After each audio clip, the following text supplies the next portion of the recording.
Subscribe to Infidelity Tales Lab. Now let's begin. Blake Whitman had built his life around two principles: protect those you love and never ignore your instincts. At 42, he worked as a forensic accountant, not the glamorous side of finance, but the gritty work of untangling corporate malfeasance for federal prosecutors. Numbers told stories that people try to hide, and Blake had learned to read them fluently. His daughter Maya, 13 years old with her mother's auburn hair and his own steel gray eyes, was his entire world. His wife Courtney had given him that gift 14 years ago, back when they were young and foolish and thought love could conquer anything. That afternoon in late September, Blake sat in his home office in their modest Portland suburban house, reviewing financial statements for a case involving a pharmaceutical company. Maya was at her grandparents' house, Courtney's parents, Geraldine and Warren Carlson, where she'd been spending increasing amounts of time lately. Blake had always found the Carlsons peculiar. Warren, a retired insurance executive, carried himself with the rigid posture of someone always performing for an invisible audience. Geraldine, 10 years younger than her 70-year-old husband, had the kind of calculated warmth that made Blake's investigative instincts prickle. They lived in a sprawling property in the West Hills, the kind of neighborhood where old money whispered rather than shouted. Blake had married into a family that saw him as beneath them, a scrappy kid from a broken home who'd clawed his way through community college and night classes to get his accounting degree. Courtney had defied them to marry him, but over the years, he'd watched her slowly drift back into their orbit. She worked part-time at her mother's charitable foundation, spent weekends at the estate, spoke in the measured tones of someone remembering their breeding. Blake's phone buzzed at 8:47 p.m. Maya's name appeared on the screen. He answered immediately. "Hey, sweetheart, ready for me to pick you up?" Silence. Then, barely above a whisper, "Dad, come get me. Bring the police." Blake's blood turned to ice. He was already standing, grabbing his keys. "Why? What happened? I can't talk. They're coming back." The line went dead. He was in his car before conscious thought caught up to action. His hands shook as he dialed 911, but something made him hang up before it connected. If Maya was in immediate danger, a patrol car would take 20 minutes. He could be there in 12 if he pushed it. And if this was something else, something that required careful handling, he needed to see it first. The speedometer hit 90 on the highway. His mind raced through possibilities, each worse than the last. Maya was smart, level-headed. She wouldn't panic over nothing. They're coming back. Who? Warren and Geraldine? Someone else? He took the exit at 60, tires squealing. The Carlson estate sat behind iron gates that stood open, unusual for 9 p.m. Blake's headlights swept across the circular driveway as he killed the engine and ran toward the house. Every window was dark except for a faint glow from the basement. The front door was unlocked. "Maya!" His voice echoed through the marble foyer. No response. Blake moved through the darkened house, his breathing loud in his ears. The basement door stood ajar, lights spilling up the stairs. He descended slowly, each step creaking under his weight. The basement had been refinished since his last visit. What had been a musty storage area was now divided into rooms with new drywall and industrial-grade doors. The first door was open. Blake stepped inside and stopped breathing. The room resembled a hospital ward. 3 hospital beds, 2 occupied by elderly people hooked to 4 drips. Medical monitors beeped softly. Both patients appeared unconscious, their breathing shallow. A metal cart held syringes, medication vials, and a laptop showing what looked like medical charts. On the wall, a whiteboard listed names, dates, and dollar amounts in Geraldine's precise handwriting. "Jesus Christ," Blake whispered. "You weren't supposed to see that." He spun around. Geraldine stood in the doorway, still wearing her pearls and cashmere cardigan, looking like she'd just stepped out of country club luncheon. Behind her, Warren's tall frame blocked the exit. "Where's Maya?" Blake's voice was steady despite the adrenaline flooding his system. "Safe. Unlike you, if you don't listen very carefully." Geraldine stepped into the room, closing the door behind her. Warren remained outside, guard dog positioning. "We have a delicate situation here, Blake. One that requires discretion." Blake's mind was already cataloging evidence. The medical equipment, the patients who couldn't be here legally, the whiteboard with financial notations. His forensic training kicked in automatically. These people, who are they? Clients, Geraldine said smoothly. We provide end-of-life care for individuals whose families prefer privacy. It's perfectly legal. We're licensed caregivers. Blake looked at the board again. Next to each name was written trust transfer, complete, and dates within the past 6 months. His investigative instinct screamed. Clients who conveniently sign over their estates before dying in your care? That's a terrible accusation. Geraldine's smile didn't waver. These are elderly people with no remaining family, seeking comfort in their final days. We provide that service, and yes, they choose to show their gratitude. There's nothing sinister here. Then why the secret hospital room? Why is my daughter terrified? Maya has an overactive imagination. She wandered down here, saw something she didn't understand, and panicked. Children do that. Geraldine moved closer, her voice dropping to an intimate tone. Blake, you're a smart man. Surely you understand that everyone in that position, you, me, Courtney, sometimes we see opportunities others miss. Sometimes those opportunities require discretion. We could use someone with your particular skills.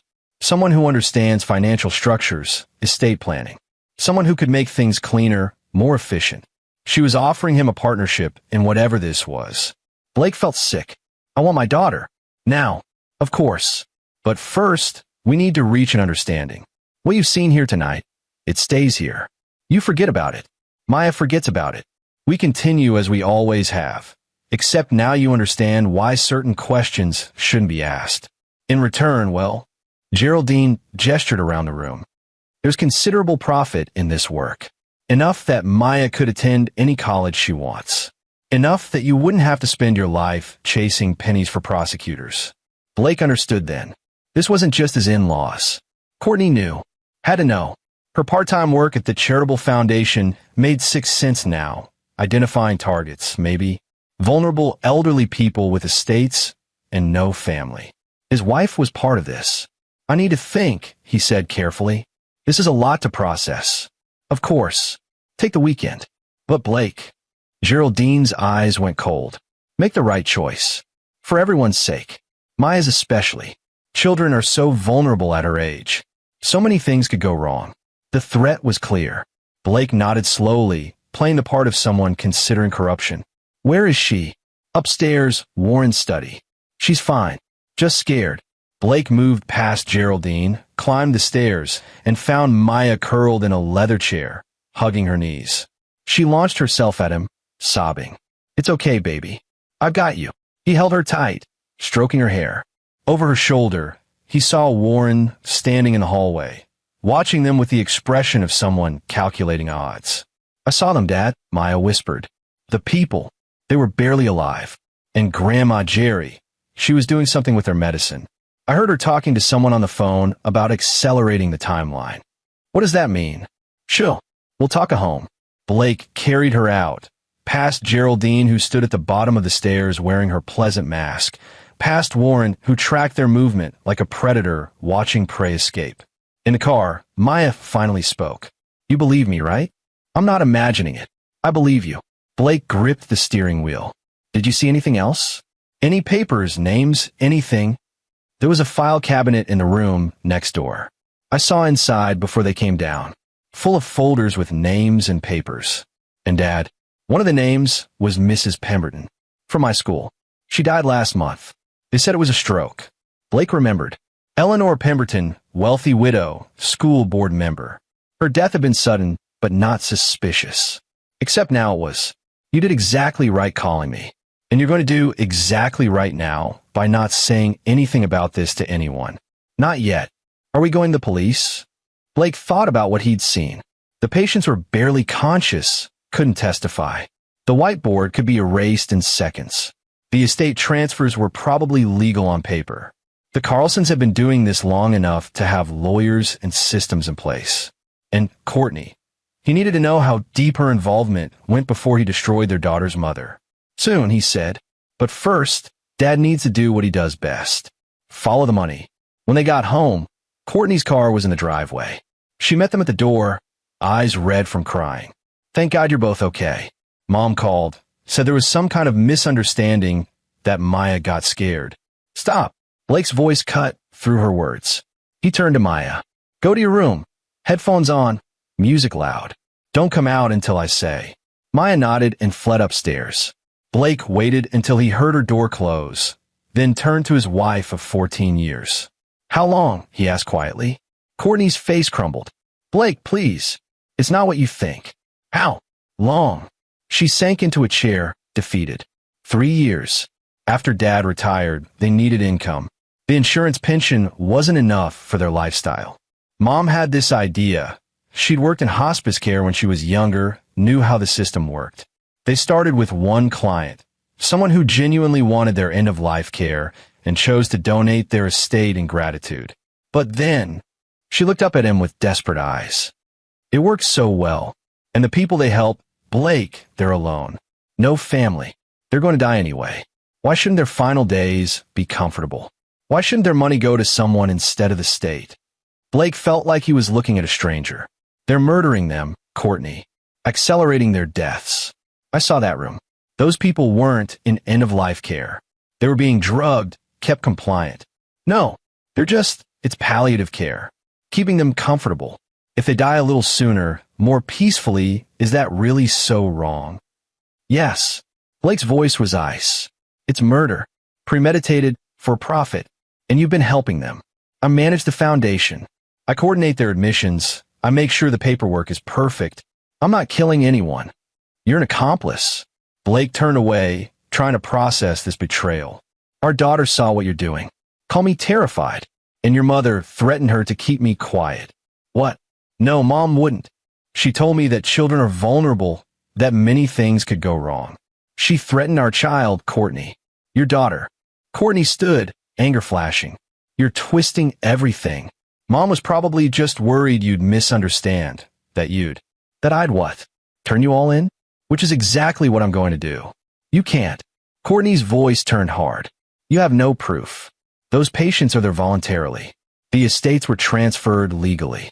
You break privilege, try to expose this, and you'll destroy Maya's life. Her grandmother, grandfather, mother, all in prison. She'll be the girl whose family were murderers. Is that what you want for her? Blake stared at his wife, seeing the calculation in her eyes. The same cold assessment he'd seen in Geraldine's. Like mother, like daughter. You're choosing them over her. Over us. I'm choosing reality over your ridiculous moral grandstanding. We're not rich, Blake. We'll never be rich with you chasing your noble little cases for $60,000 a year. This what my parents have built. This gives Maya opportunities. Gives us security. All you have to do is look the other way. Get out. What? Get out of this house. Go back to your parents. Be with your people.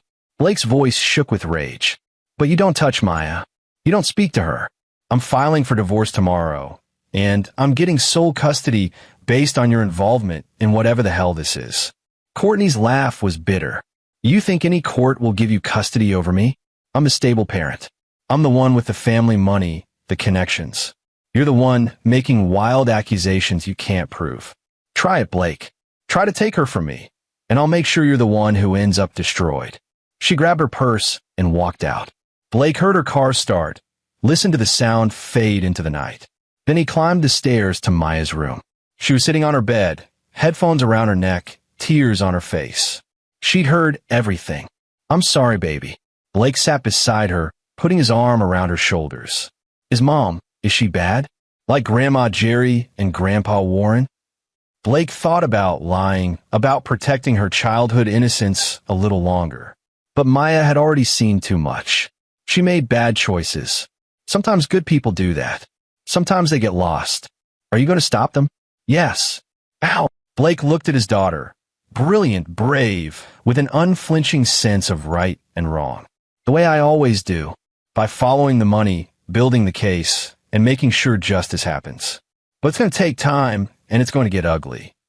I'm not scared, Maya said, though her voice trembled. Well, I am, but I'm more angry. Those people in the basement, they deserve better. They do. Blake pulled her close. and they're going to get it. I promise you that. After Maya fell asleep, Blake went to his office and began working. By dawn, he had a plan. It would take patience, precision, and a willingness to break a few rules himself. But the Carlsons had made a fatal mistake. They'd threatened his daughter. And Blake Whitman protected those he loved, no matter the cost. Blake Whitman hadn't slept. By the time pale October sunlight filtered through his office window, he'd filled 3 legal pads with notes and diagrams. The foundation, Serenity Transitions, incorporated 5 years ago, was registered as a nonprofit providing end-of-life services. Public filings showed modest revenue from charitable donations, but Blake knew that was just the surface. The real money would be flowing through shell accounts, trust transfers, estate settlements that never triggered proper scrutiny. He needed evidence that would stand up in court, not just what he'd seen in that basement, which could be explained away by expensive lawyers, but a pattern. Financial records showing systematic exploitation. Proof that the Carlsons weren't just providing care, but actively hastening death for profit. His phone rang at 7 a.m. Unknown number. Mr. Whitman? This is Detective Pete Gray, Portland PD. We received a concerning call last night from your in-laws about a potential custody issue. Would you be available to come down to the station? Blake's blood ran cold. They were moving fast, establishing a narrative. What kind of custody issue? I'd rather discuss it in person, sir. I'll be there at 9. Blake hung up and immediately called his lawyer, Kenny Barton, a bulldog of an attorney who'd handled his parents' messy divorce 20 years ago. Kenny was semi-retired now, but he owed Blake favors. They're painting you as unstable, Kenny said after Blake explained the situation. Classic preemptive strike. They'll claim you showed up acting erratic, making wild accusations, scared your daughter. Get ahead of this, Blake. Document everything. Record all interactions if Oregon's a one-party state, which it is. And for God's sake, be careful. If what you're saying is true, these people have killed before. Blake dropped Maya at his sister's house in Vancouver. She lived across the state line in Washington, outside the Carlsons' immediate reach. His sister Desiree, a high school chemistry teacher with a fierce protective streak, asked no questions when Blake told her it was an emergency. How long? Desiree asked at her doorway. A week. Maybe 2. She can't go to school. Can't contact Courtney or her grandparents. That bad. Worse. Desiree pulled him into a quick hug. Whatever you're doing, be smart. Maya needs her dad. At the police station, Detective Gray turned out to be a weary man in his 50s with the slumped shoulders of someone who'd seen too much. He led Blake to an interview room. The Carlsons claim you forcibly removed their granddaughter from their home last night, that you were acting paranoid and aggressive. They're worried about Maya's safety. Blake pulled out his phone, called up the recording app. Detective, I'm going to tell you something, and I'm going to record this conversation for my protection. Is that acceptable? Gray's eyes sharpened with interest. This official? Not yet, but it will be. Blake laid it out carefully. The phone call from Maya. What he'd found in the basement. Geraldine's offer and threat. He kept his voice level, his fact precise. When he finished, Gray was leaning forward. You're alleging that Warren and Geraldine Carlson are operating a murder-for-profit scheme? I'm alleging that they're providing unlicensed medical care in unsupervised conditions, hastening the deaths of vulnerable elderly people who have signed over their estates. I'm a forensic accountant, detective. I work fraud cases for the federal prosecutor's office. This is a sophisticated financial crime wrapped in a care facility. But you didn't call 911 last night. No, I made a judgment call. My daughter was terrified. I was 12 minutes away, and I knew a patrol car would take longer. In retrospect, I should have called for backup. But I'm calling now officially. Gray drummed his fingers on the table. Problem is, we can't just raid someone's home based on your word, even with your credentials. The Carlsons are respected members of the community. Serenity Transitions has glowing reviews, proper licensing. We need a warrant, and for that, we need probable cause. Then let me get you probable cause. Blake pulled out a flash drive. I spent last night pulling public records on every person who's died under Serenity Transitions care in the past 3 years. 23 people. All elderly, all wealthy, all without close family. All signed to state transfers within 2 weeks of entering care. Average time from admission to death, 45 days. Detective, that's not hospice care. That's systematized murder. Gray took the flash drive, his expression grim. I'll need to run this up the chain. Elder abuse, potential homicide. This goes to the DA's office. But Mr. Whitman, until we have a case, you need to stay away from the Carlsons. No contact, and keep your daughter somewhere safe. Already done. As Blake left the station, his phone buzzed. Text from Courtney. We need to talk about Maya. Where is she? He didn't respond. Instead, he drove to the county clerk's office and filed for divorce, requesting an emergency custody hearing. Then he went to his office downtown and told his boss he needed 2 weeks leave. Family emergency, he said, which was true enough. His boss, Milton Dickerson, a gray-haired man who'd mentored Blake through his early career, studied him with concern. This related to that pharmaceutical case you're working? No. Personal matter. Blake, you've got 30 days of vacation saved up. Take them. And if you need help, legal or otherwise, you've got resources here. Don't forget that. Blake spent the next 3 days building his case. He interviewed former employees of Serenity Transitions carefully without revealing his connection. A nurse named Christine Michael, who'd quit after 2 months, described a place where medication protocols were flexible and where Geraldine Carlson made all decisions regardless of medical advice. She's not a doctor, but she acted like one. Christine sat over coffee in a small diner. There was this one patient, Mr. Whitfield. He was actually improving, getting stronger. His daughter wanted to take him home. Next day, he had a massive stroke. Died within hours. Jerry called it a blessing, said he would have suffered. But I saw his charts before and after. The medication changes didn't make sense. Why didn't you report it? Christine looked away. I tried. Called the state licensing board. They investigated, found nothing wrong. The Carlsons have connections, Mr. Whitman. Political donations, charity work. They're protected. I got labeled a disgruntled employee, struggled to find work for 6 months. Eventually, I just moved on. Blake recorded everything, documented every conversation. By day 6, he had 15 interviews, hundreds of pages of financial records, and a timeline showing systematic exploitation. He also had something else, fear. The Carlsons had to know he was building a case. They were too smart, too careful, which meant they were planning something. He called Kenny Barton. I need protection. Legal immunity if I have to do something questionable. Blake, don't do anything stupid. I'm not. But if they come after Maya, if they try to hurt her or make me look unfit, I need to know I can defend myself.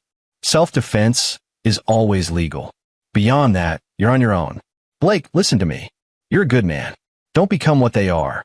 That night, Blake sat in his darkened living room, thinking about Kenny's words. He wasn't planning to become a murderer, but he was planning something that would destroy the Carlsons just as thoroughly. He was going to use their own system against them, trap them in the elegant mechanism they'd built to exploit others. His phone rang. Detective Gray. We've got problems, Gray said without preamble. The DA's office won't move forward. The Carlsons' lawyers buried us in documentation showing everything was legal and above board. Medical licenses, patient consent forms, estate transfers that were reviewed by independent attorneys. They've got a judge on retainer who signed off on everything. Blake felt his plan crumbling. What about the patients I saw? The ones in the basement. Visited the property with a welfare check. All patients accounted for, properly cared for, with full documentation.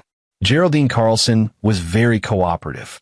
She even suggested that perhaps you'd been under stress, that the scene looked worse than it was due to your emotional state. That's bullshit. Those people were barely conscious. They're on hospice care, Blake. Heavily medicated for pain management. All prescribed by licensed physicians. Look, I believe something's wrong there. My gut says you're right. But belief doesn't get warrants. We need hard evidence that a crime occurred. And right now, all we have is your word against theirs. After Gray hung up, Blake sat in the darkness and accepted a hard truth. The legal system wasn't going to save those people. The Carlsons had insulated themselves too well, which meant Blake would have to step outside the law. Not far, just far enough to give the law something it couldn't ignore. He opened his laptop and began planning. The Carlsons had taught him something important last week. Everyone had vulnerabilities. Everyone had secrets they'd kill to protect. And Blake Whitman was very good at finding secrets. 2 days later, Blake received the call he'd been waiting for. Courtney's lawyer requesting a custody hearing. The Carlsons were escalating, trying to separate him from Maya by legal means. The hearing was set for the following Monday. Blake called Desiree. "How's Maya?" "Scared. Angry. She asks about you every hour." "Blake, what the hell is happening?" "I'm fixing it. Keep her safe for 3 more days. And if Courtney shows up with cops and a custody order, don't open the door. Call me immediately. Desiree, I need you to trust me." His sister was quiet for a long moment. "Like when we were kids and you stole Dad's car to drive me to the hospital when I broke my arm. That kind of trust." "Exactly that kind. Then I'm in. Whatever you need." Blake spent Sunday preparing. He dressed in his best suit, reviewed his documentation, and practiced his testimony. But he also prepared something else, an insurance policy. Because he'd learned long ago that sometimes you had to fight dirty to win clean. Monday morning, Blake walked into the courthouse with Kenny Barton at his side. Courtney sat across the aisle with her parents and their attorney, a sharp-eyed woman named Laverne Minor who had a reputation for destroying opposing witnesses. Maya sat in the waiting area outside, under court supervision. The judge, an older woman named Charlotte Hess, reviewed the preliminary motions with obvious impatience. This is highly irregular. Emergency custody hearings require evidence of immediate danger. Laverne stood smoothly. "Your Honor, will demonstrate that Mr. Whitman has exhibited increasingly erratic behavior, culminating in the forcible removal of the child from her grandparents' home based on delusional accusations. We're seeking temporary custody to ensure the child's safety while Mr. Whitman undergoes psychiatric evaluation." Blake felt Kenny tense beside him, but he stayed calm. This was expected. Let them make their play. For the next hour, the Carlsons' attorney painted Blake as a man on the edge of breakdown. Courtney testified tearfully about his paranoid accusations, his refusal to seek help, his obsession with conspiracy theories. Warren described Blake showing up at their home, wild-eyed and incoherent. Geraldine played the concerned grandmother perfectly, voice trembling as she worried about her precious granddaughter's well-being. Then Kenny stood for cross-examination. "Mrs. Carlson, you operate Serenity Transitions, correct?" "I do. A nonprofit providing compassionate end-of-life care. And over the past 3 years, 23 patients have died in your care. Is that accurate?" Geraldine's smile never wavered. "Tragically, yes. End-of-life care means we help people in their final days. Death is inevitable. These 23 people, did they all sign over significant portions of their estates to you before dying?" "Some chose to show their gratitude, yes. It's not uncommon in hospice care. An average of $1.3 million per patient. That seems like substantial gratitude." "Objection," Laverne said. "Relevance? We're discussing custody, not Mrs. Carlson's charitable work." Kenny turned to the judge. "Your Honor, the Carlsons are claiming Mr. Whitman is delusional. I'm establishing that he had reasonable cause for his concerns." Judge Hess frowned. "I'll allow it, but make your point quickly, Mr. Barton." Kenny pulled out a document. "Your Honor, I'd like to submit Exhibit A, a sworn statement from Christine Michael, former nurse at Serenity Transitions, describing questionable medical practices, including unauthorized medication changes and premature patient deaths." The courtroom went still. Blake watched Geraldine's face, the first crack in her composure. "I'd also like to submit Exhibit B, financial records showing systematic estate transfers for vulnerable patients to the Carlson family trusts. And Exhibit C, testimony from Eleanor Pemberton's nephew, who was cut out of his aunt's will 2 weeks before her death after she entered Serenity Transitions care." Laverne was on her feet. "Your Honor, this is character assassination. None of this has been proven. These are allegations from disgruntled individuals with axes to grind." "Perhaps," Kenny said, "but they established that Mr. Whitman's concerns weren't delusional. They were investigative. Your Honor, my client is a forensic accountant with the federal prosecutor's office. Identifying financial crimes is literally his job. When he saw something suspicious at his in-laws' facility, he responded appropriately. Judge Hess looked between the attorneys, then at Blake. Mr. Whitman, did you witness anything illegal at the Carlson residence? Blake stood. I witnessed what appeared to be unsupervised medical care of incapacitated individuals in a residential basement. I saw financial notations suggesting estate planning contingent on death dates. I heard my mother-in-law threaten my daughter to ensure my silence. Your Honor, I'm not delusional. I'm a father protecting his child from people I believe to be dangerous. The judge was quiet for a long moment. I'm not prepared to rule on custody today. However, I am ordering a full investigation by the state licensing board into Serenity Transitions. Until that investigation concludes, temporary custody remains with Mr. Whitman, with supervised visitation rights for Mrs. Whitman pending completion of a family evaluation. We'll reconvene in 30 days. Blake felt the tension drain from his shoulders. Not victory, but not defeat. 30 days to build an ironclad case. As they filed out of the courtroom, Geraldine caught his arm in the hallway. Her grandmother mask was gone, replaced by cold fury. You made a mistake today, Blake. Coming after us publicly. You have no idea who you're dealing with. Blake met her eyes steadily. Actually, Geraldine, I do. I've spent the last 2 weeks learning exactly who you are. And you're not nearly as protected as you think. Is that a threat? It's a promise. You threatened my daughter. That was your mistake. That evening, Blake picked up Maya from Desiree's house. She threw herself into his arms, and he held her tight, breathing in the smell of her shampoo, feeling her heartbeat against his chest. Did we win? She asked. We're winning, he said. But it's not over yet. As they drove home, Blake's phone rang. Unknown number again. He answered on speaker. Mr. Whitman? This is Fernando Bass. I'm an attorney representing the Carlson family. We'd like to discuss a settlement. Blake's lips curved into a smile. They were scared. I'm listening. My clients are willing to cease all operations of Serenity Transitions immediately and cooperate with any investigation in exchange for immunity from prosecution. Additionally, they'll establish a trust fund for Maya's education, $2 million, and Mrs. Whitman will agree to joint custody with minimal financial support requirements. In exchange, you withdraw all accusations, cease your investigation, and sign a non-disclosure agreement.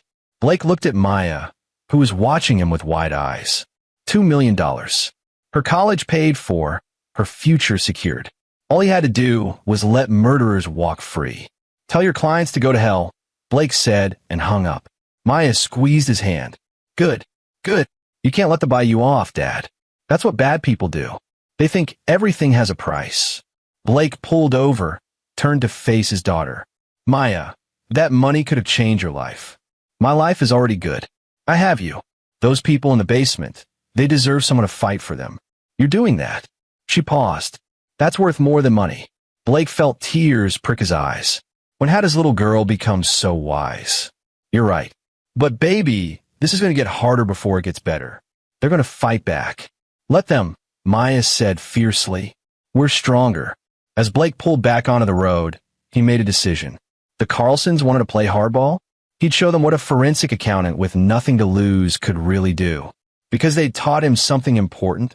Everyone had vulnerabilities. Everyone had secrets.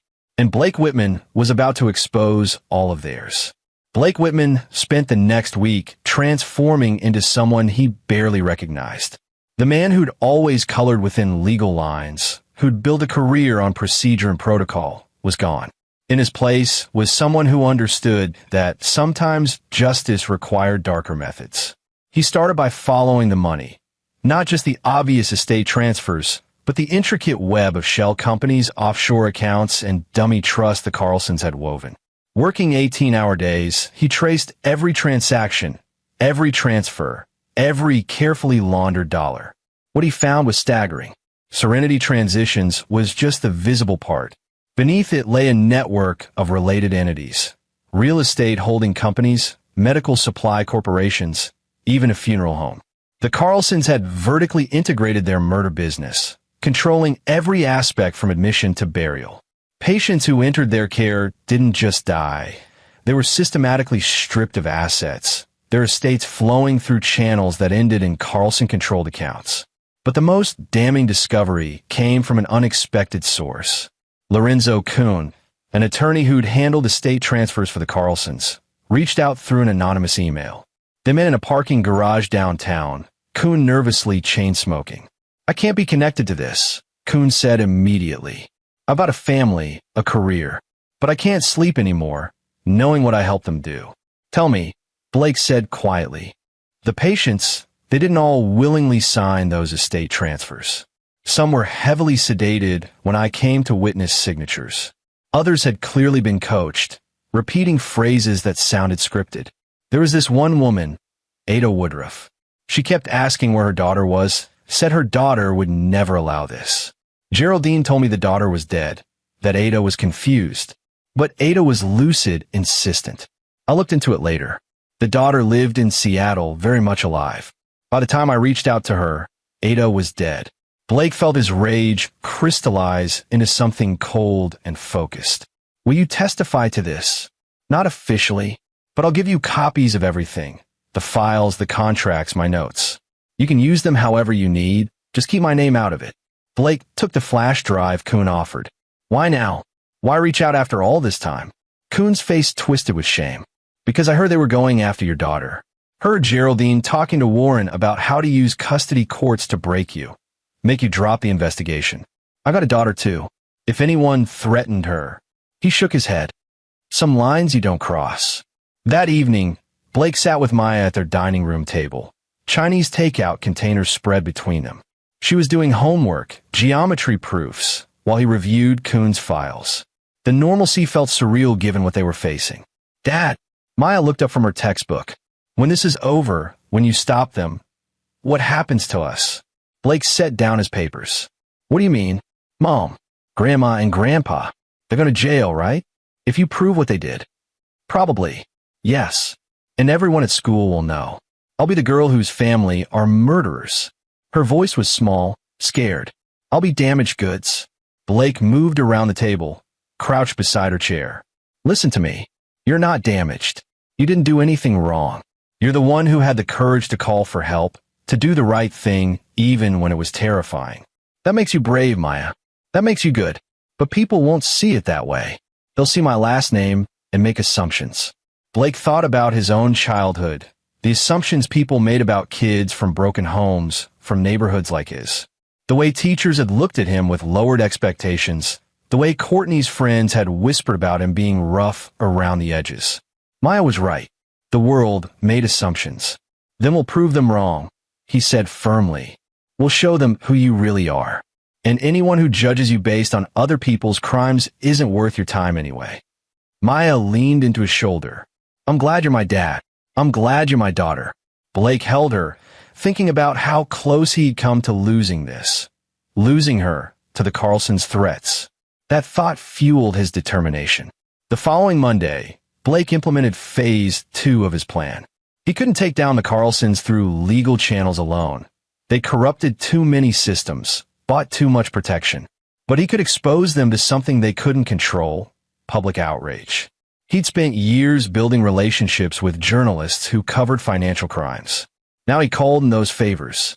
He met with Dwayne Sanders, an investigative reporter for the Oregon Tribune who'd built a career on exposing corruption.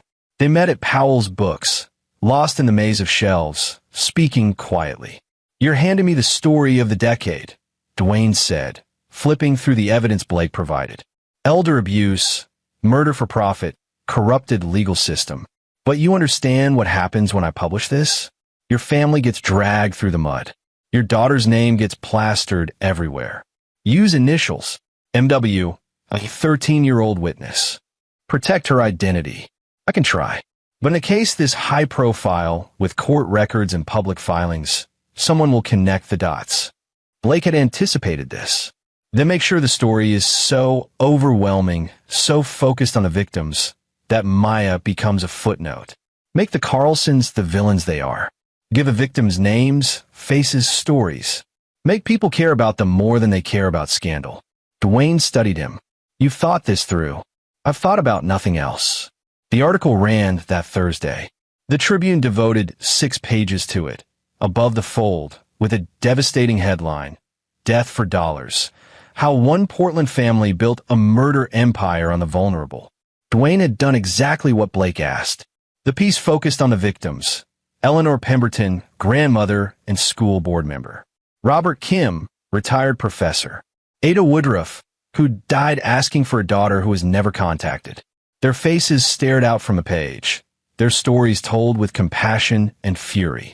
The Carlsons were named, their financial records exposed, their pattern of exploitation laid bare. Christine Michael was quoted, as were 3 other former employees. Lorenzo Kuhn's documents formed the backbone of the legal analysis, though his name never appeared.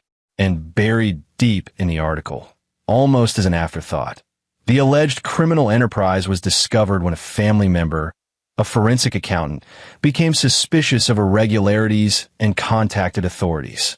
By Friday morning, the story had gone viral. National news picked it up. Cable networks ran segments. The Oregon Attorney General announced a formal investigation.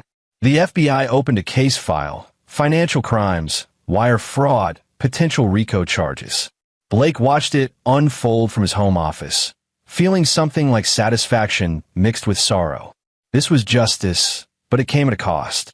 His phone rang constantly: journalists, lawyers, former colleagues. He ignored most of them. Courtney called at noon. He answered. "You destroyed them," she said, her voice hollow. "They're ruined. The foundation is shut down, their accounts frozen. Mom can't leave the house without reporters mobbing her. Dad had a stress-induced heart episode this morning. He's in the hospital." "Good," Blake said flatly. "Good? Blake, they're my parents. They're murderers, Courtney. And you help them." Silence. "Then, I want to see Maya." "No, she's my daughter too." "And when the FBI comes calling with immunity offers for cooperation, are you going to protect her? Or are you going to save yourself by testifying against your parents and dragging her through that nightmare?" More silence. Blake had his answer. "I thought so," he said. "Maya stays with me. When this is over, when you figure out who you are without your parents pulling your strings, maybe we can revisit visitation. Until then, stay away from her." He hung up as Courtney started crying. That evening, Detective Pete Gray came to Blake's house. They sat on the back deck, watching the sun set through the trees. "Hell of a thing you did," Gray said, sipping the beer Blake offered. "FBI's all over this now. They've got forensic accountants, your former colleagues, actually tearing through every Carlson asset. State AG is bringing charges. This is going to be the biggest criminal case in Oregon in a decade." "Will they go to prison?" Blake asked. "Oh yeah, multiple counts of fraud, elder abuse, potential murder charges. They're looking at life sentences." Gray paused. "Your wife might cut a deal, though. She wasn't directly involved in the medical side. Prosecutors might offer immunity for testimony." Blake had considered that. Courtney's betrayal stung, but she wasn't a murderer. Just weak, greedy, willing to look away from horror for comfort. That's her choice to make. And you? How are you holding up? Blake thought about that. He destroyed his marriage, shattered his daughter's family, exposed his in-laws as killers. His career as a federal forensic accountant was probably over. Too much publicity, too much controversy. But Maya was safe. The victims would get justice. The Carlsons would pay. "I'm holding," he said simply. After Gray left, Blake found Maya in her room, laptop open, scrolling through news articles. She looked up with red-rimmed eyes. "They're saying such awful things about Mom." Blake sat on her bed. "They're saying true things. But she's still my mom. I still love her. Does that make me bad?" "No, baby. It makes you human. Love doesn't shut off just because someone disappoints us." Blake took her hand. "Your mom made terrible choices. She hurt people. But that doesn't erase the mom who read you stories at bedtime, who taught you to ride a bike, who loves you in her own broken way. Can I see her? Not yet, but soon. When things settle, when the legal stuff is sorted out. I'm not trying to keep you from her, Maya. I'm trying to protect you from the chaos." "Okay." Maya closed her laptop. "Dad, are we going to be okay? Financially, I mean. With you not working, with everything." Blake hadn't told her, but he'd been suspended from his federal position pending the outcome of the investigation. Standard procedure when an employee became this entangled in a case. Money would be tight. "We'll figure it out." We always do. Can I get a job? I'm old enough to do stuff after school. Absolutely not.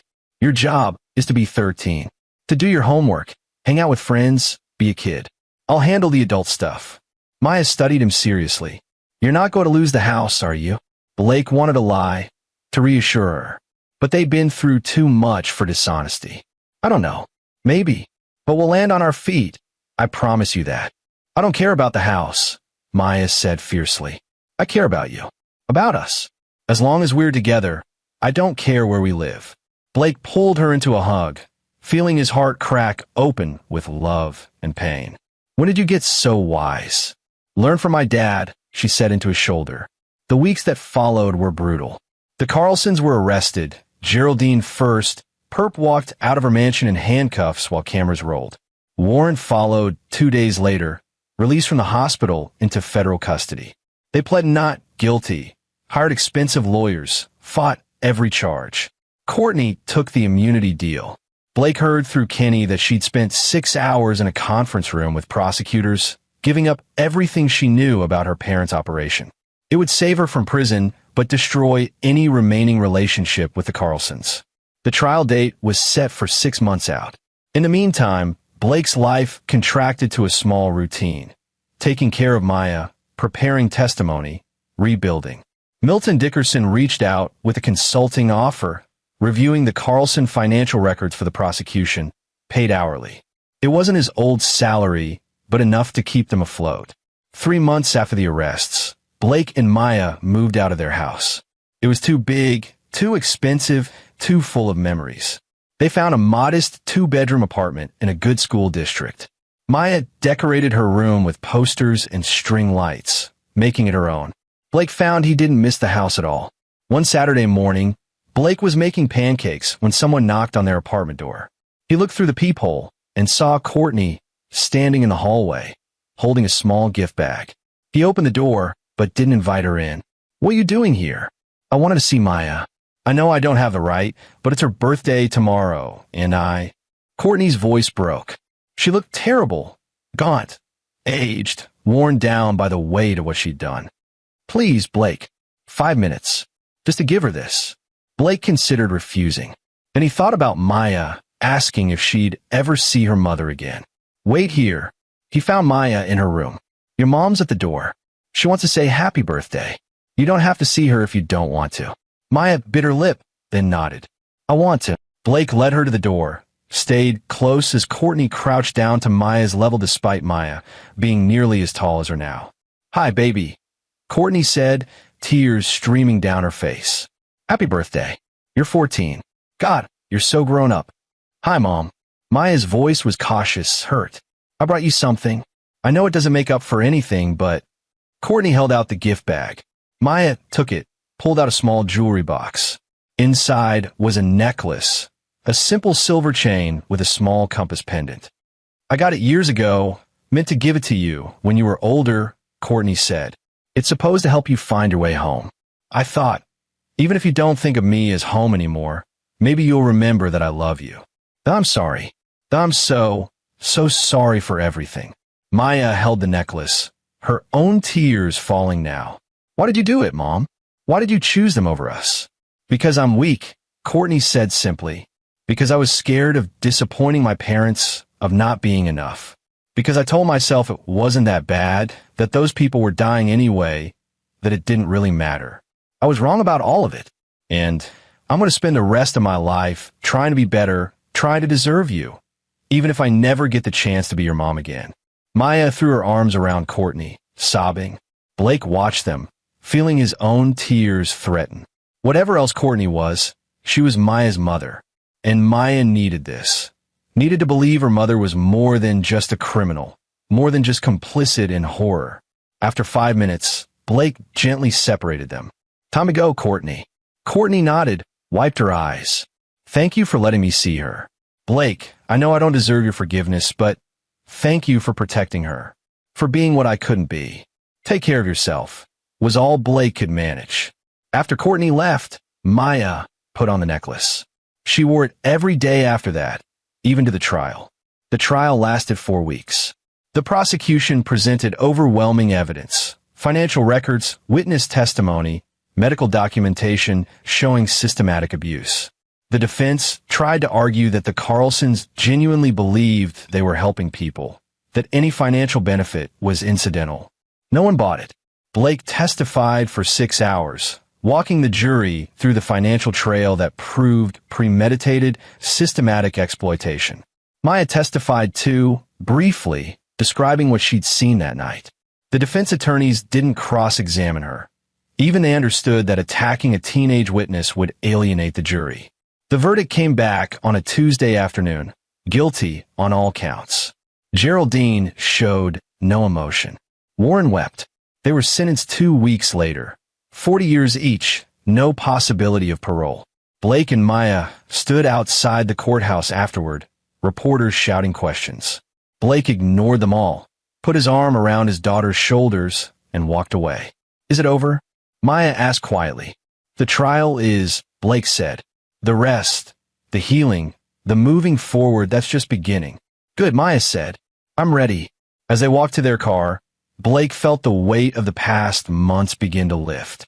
Not gone. It would never be fully gone, but lighter. Manageable. He'd done what he set out to do. Protected his daughter, brought justice to the victims, stopped the people who'd thought themselves untouchable. It had cost him his marriage, his house, his career. But looking down at Maya, resilient and brave and good despite everything she'd been through, Blake knew he'd make the same choices again. Because in the end, protecting those you love was the only thing that really mattered. And Blake Whitman had protected his daughter. He'd kept his promise. That was enough. 4 years later, Blake Whitman stood in a high school auditorium, watching his daughter walk across the stage to receive her diploma. Maya had graduated with honors, earned a full scholarship to Reed College where she planned to study social work. Helping vulnerable people, she'd said, making sure no one else fell through the cracks like the Carlsons' victims had. Desiree sat beside Blake, dabbing at her eyes. She's incredible. You raised an incredible kid. We raised her, Blake corrected. Desiree had been there through everything, helping with school pickups and late-night homework sessions when Blake had been drowning in testimony prep and legal proceedings. After the ceremony, Maya found them in the crowd, her face glowing with joy. She'd grown into a confident young woman, no longer the frightened 13-year-old who'd whispered into the phone for help. She still wore the compass necklace her mother had given her, a reminder of complicated truths, of love that existed alongside betrayal, of the long road to forgiveness. Blake hugged her tight. Proud of you, sweetheart. Couldn't have done it without you, Dad. As they walked to the car, Blake's phone rang. An unknown number, but he answered anyway. He'd stopped being paranoid about calls years ago. Mr. Whitman? This is Neil Plummer from Victims Advocacy Group. We've been following your case for years now, and we'd like to offer you a position. We need someone with your investigative skills to help identify and prosecute elder abuse cases nationally. The pay isn't great, but the work is meaningful. Blake looked at Maya, who was laughing with friends, making plans for graduation parties. He thought about the victims whose faces still haunted his dreams sometimes. Eleanor Pemberton, Ada Woodruff, all the others. Thought about how many more were out there, vulnerable to predators who looked respectable, who hid behind legitimacy. I'd like to hear more, Blake said. They discussed details, position requirements, salary, travel expectations. It would mean long hours again, difficult cases, confronting ugliness. But it would also mean using what he'd learned, helping others the way he'd helped Maya. After he hung up, Maya looked at him questioningly. New job? Maybe. Investigating elder abuse cases. Doing what I did with your grandparents, but on a bigger scale. Maya's expression grew serious. You'd be good at that. You'd save people. It would mean less time at home, more travel. Dad, I'm going to college in 3 months. I don't need you to hover anymore.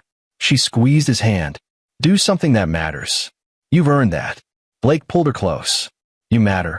You're what matters most. I know, but I'm okay now. We both are. And those people out there who need help, they need you more than I do right now. As they drove home, Blake reflected on the journey from that dark night 4 years ago. The terror of his daughter's whispered call. The horror of what he discovered. The long, brutal process of bringing the Carlsons to justice. Geraldine and Warren were in federal prison, their empire dismantled, their wealth distributed to victim compensation funds. 23 families had received settlements. Not enough to bring back their loved ones, but something. Acknowledgement. Justice. Courtney had rebuilt a quiet life in Seattle, working as a paralegal, attending therapy, slowly reestablishing a relationship with Maya through supervised visits that had gradually become easier, more natural. She'd never fully escaped what she'd done, but she was trying. That counted for something. And Blake had survived. More than survived. He'd become someone stronger, someone who knew what he was capable of when pushed to the edge.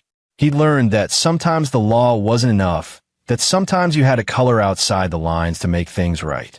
He learned that he could lose everything except what mattered most and still be okay. The following Monday, Blake accepted the position with Victims Advocacy Group. He started 2 weeks later, diving into a case involving a nursing home in Idaho where financial irregularities suggested another predatory operation. The work was familiar, satisfying, meaningful. Maya started college that fall. She called Blake every Sunday, sharing stories about her classes, her friends, her growing passion for advocacy work. She was thriving. On the anniversary of that terrible night, 5 years after Maya's whispered call for help, Blake drove to the cemetery where several of the Carlsons' victims were buried. He brought flowers, placed them at each grave, spoke quiet apologies for not finding them in time. At Ada Woodruff's headstone, he paused longest. Her daughter had reached out to Blake after the trial, thanking him for exposing the truth. "Mom would have liked you," she'd said. She always appreciated people who did the right thing, no matter the cost. Blake thought about costs. His marriage, his original career, the comfortable suburban life he'd built. All gone. But in their place, Maya's safety. Justice for 23 victims. A new career helping others. The knowledge that when it mattered most, he'd chosen right over easy. His phone buzzed. Text from Maya. "Love you, Dad. Thanks for being you." Blake smiled, typed back. "Love you more. Always." As he walked back to his car, Blake thought about the man he'd been 5 years ago, confident in systems, in rules, in the belief that following procedure was enough. That man was gone, replaced by someone who understood that sometimes the right path meant stepping into darkness, meant risking everything, meant becoming a little bit ruthless to protect what mattered. He'd broken rules, manipulated media, pushed legal boundaries, used his skills to not just build a case, but to destroy people who'd thought themselves untouchable. He wasn't proud of all of it, but he was proud of the results. Because Blake Whitman had learned something essential that night his daughter called for help. When faced with true evil, when protecting those you love, there is no such thing as going too far. There is only going far enough. And Blake Whitman had gone exactly far enough. He'd kept his promise to Maya. He brought down the Carlsons. He'd made sure no one else would suffer at their hands. And in doing so, he discovered something about himself. A core of steel, an unwavering determination, a willingness to do whatever it took. That knowledge would serve him well in the years to come, in the cases he'd investigate, in the predators he'd expose, in the victims he'd help. Because now he knew, when it mattered most, Blake Whitman would always choose justice over comfort, protection over peace, doing right over being safe. And that made all the difference. And there you have it. Another story comes to an end. What did you think? I'd love to hear your thoughts in the comments below. If you enjoy this story, consider joining our community by subscribing. It means the world to us. For more stories like this one, check out the recommended videos on screen. And I'll see you there. Subscribe to Infidelity Tales Lab for more stories. Now let's begin this one. Chapter 1. The Letter. Ted Padilla had built his life on precision. As a financial forensic analyst who'd helped the FBI dismantle 3 major Ponzi schemes, he understood that chaos always left patterns. You just had to know where to look. At 36, he traded the adrenaline of federal investigations for the quieter rhythm of private consulting, wanting more time with his daughter, Emma. His wife, Catherine, had died from an aneurysm when Emma was only 3, a sudden violence that still haunted Ted's dreams 4 years later. That Tuesday evening, Ted was reviewing case files in his home office, a converted sunroom overlooking their backyard in suburban Philadelphia, when Emma burst through the door, her backpack trailing behind her. "Daddy, a nice lady gave me this at school." Emma's 7-year-old enthusiasm filled the room as she thrust a cream-colored envelope toward him. Ted's analytical mind immediately cataloged anomalies. The envelope was expensive stationery, no postage, his name written in elegant cursive that suggested education and refinement. But the delivery method, handed directly to a child, violated every reasonable protocol. "What did this lady look like, sweetheart?" Emma scrunched her nose, thinking. She had really pretty red hair, and she smelled like flowers. "She said it was very important you read it right away, but I should give it to you when we got home." Ted's chest tightened. Someone had approached his daughter. Someone who knew enough to time their approach carefully, to use a woman to seem less threatening, to specifically instruct Emma to wait until they were home, ensuring Ted couldn't immediately respond. He opened the envelope with steady hands, though his pulse hammered in his ears. "Your daughter isn't safe. Meet me at Pier 9 at midnight. Come alone, or you'll never see her again." The words were precise, minimal, threatening. Pier 9 was an abandoned shipping dock on the Delaware River, condemned 3 years ago after a structural fire. Ted had driven past it countless times, a skeletal ruin of rust and decay.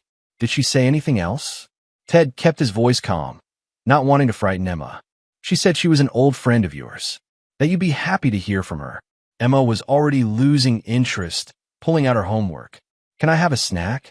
Ted called his brother, Virgil Padilla, a homicide detective with the Philadelphia PD. They'd grown up in North Philly, two brothers who'd watched their father drink himself to death, and their mother worked 3 jobs. Virgil had chosen the badge. Ted had chosen numbers and patterns. Both had chosen justice, just different paths to it. "I need you to come by. Don't use the sirens," Ted said when Virgil answered. 40 minutes later, Virgil sat in Ted's kitchen, the letter sealed in an evidence bag on the table between them.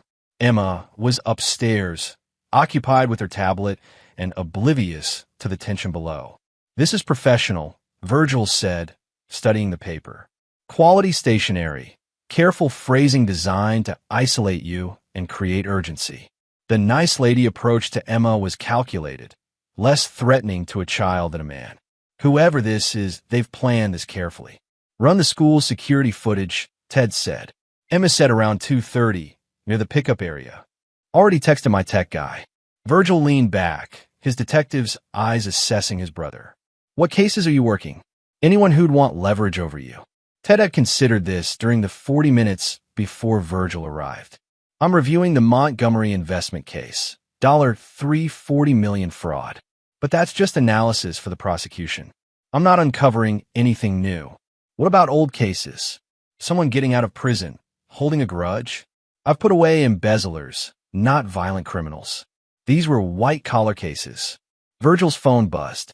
He read the message, his expression darkening. "Got the footage. You're not going to like this."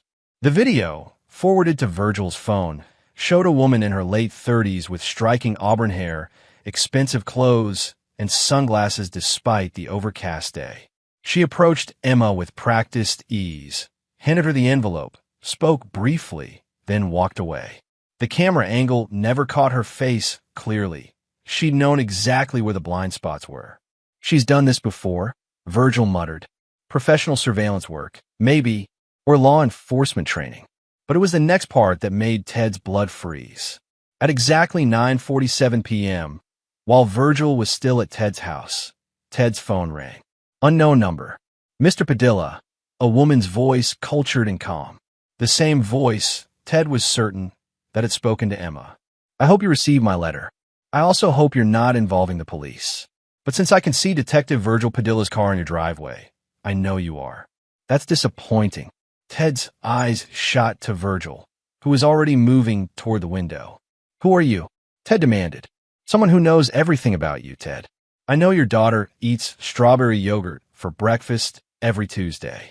I know you take the same running route every Saturday morning. 4 miles through Fairmount Park, starting at 7 a.m.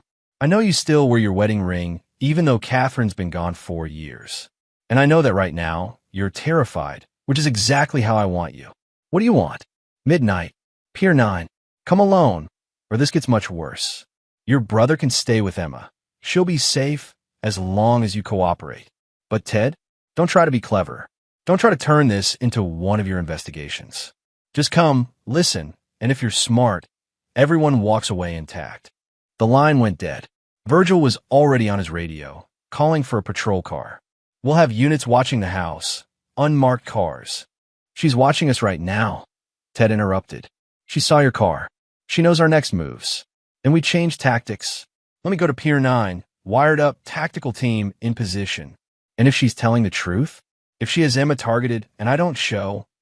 The brothers stared at each other, the weight of impossible choices hanging between them. She said, "Listen," Ted said slowly, his analytical mind engaging despite the fear. "Not do what I say or follow instructions. She wants to talk. This isn't a kidnapping.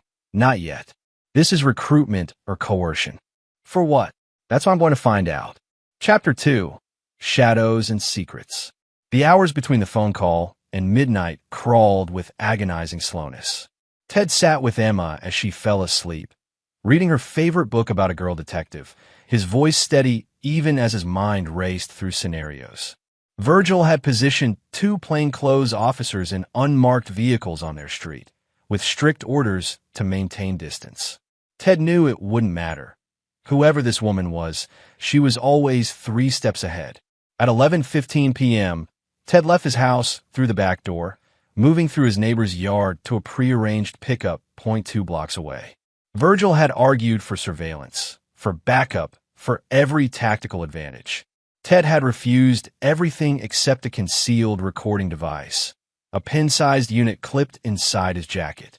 "If I'm not back by 2 a.m., you know what to do," Ted had told his brother.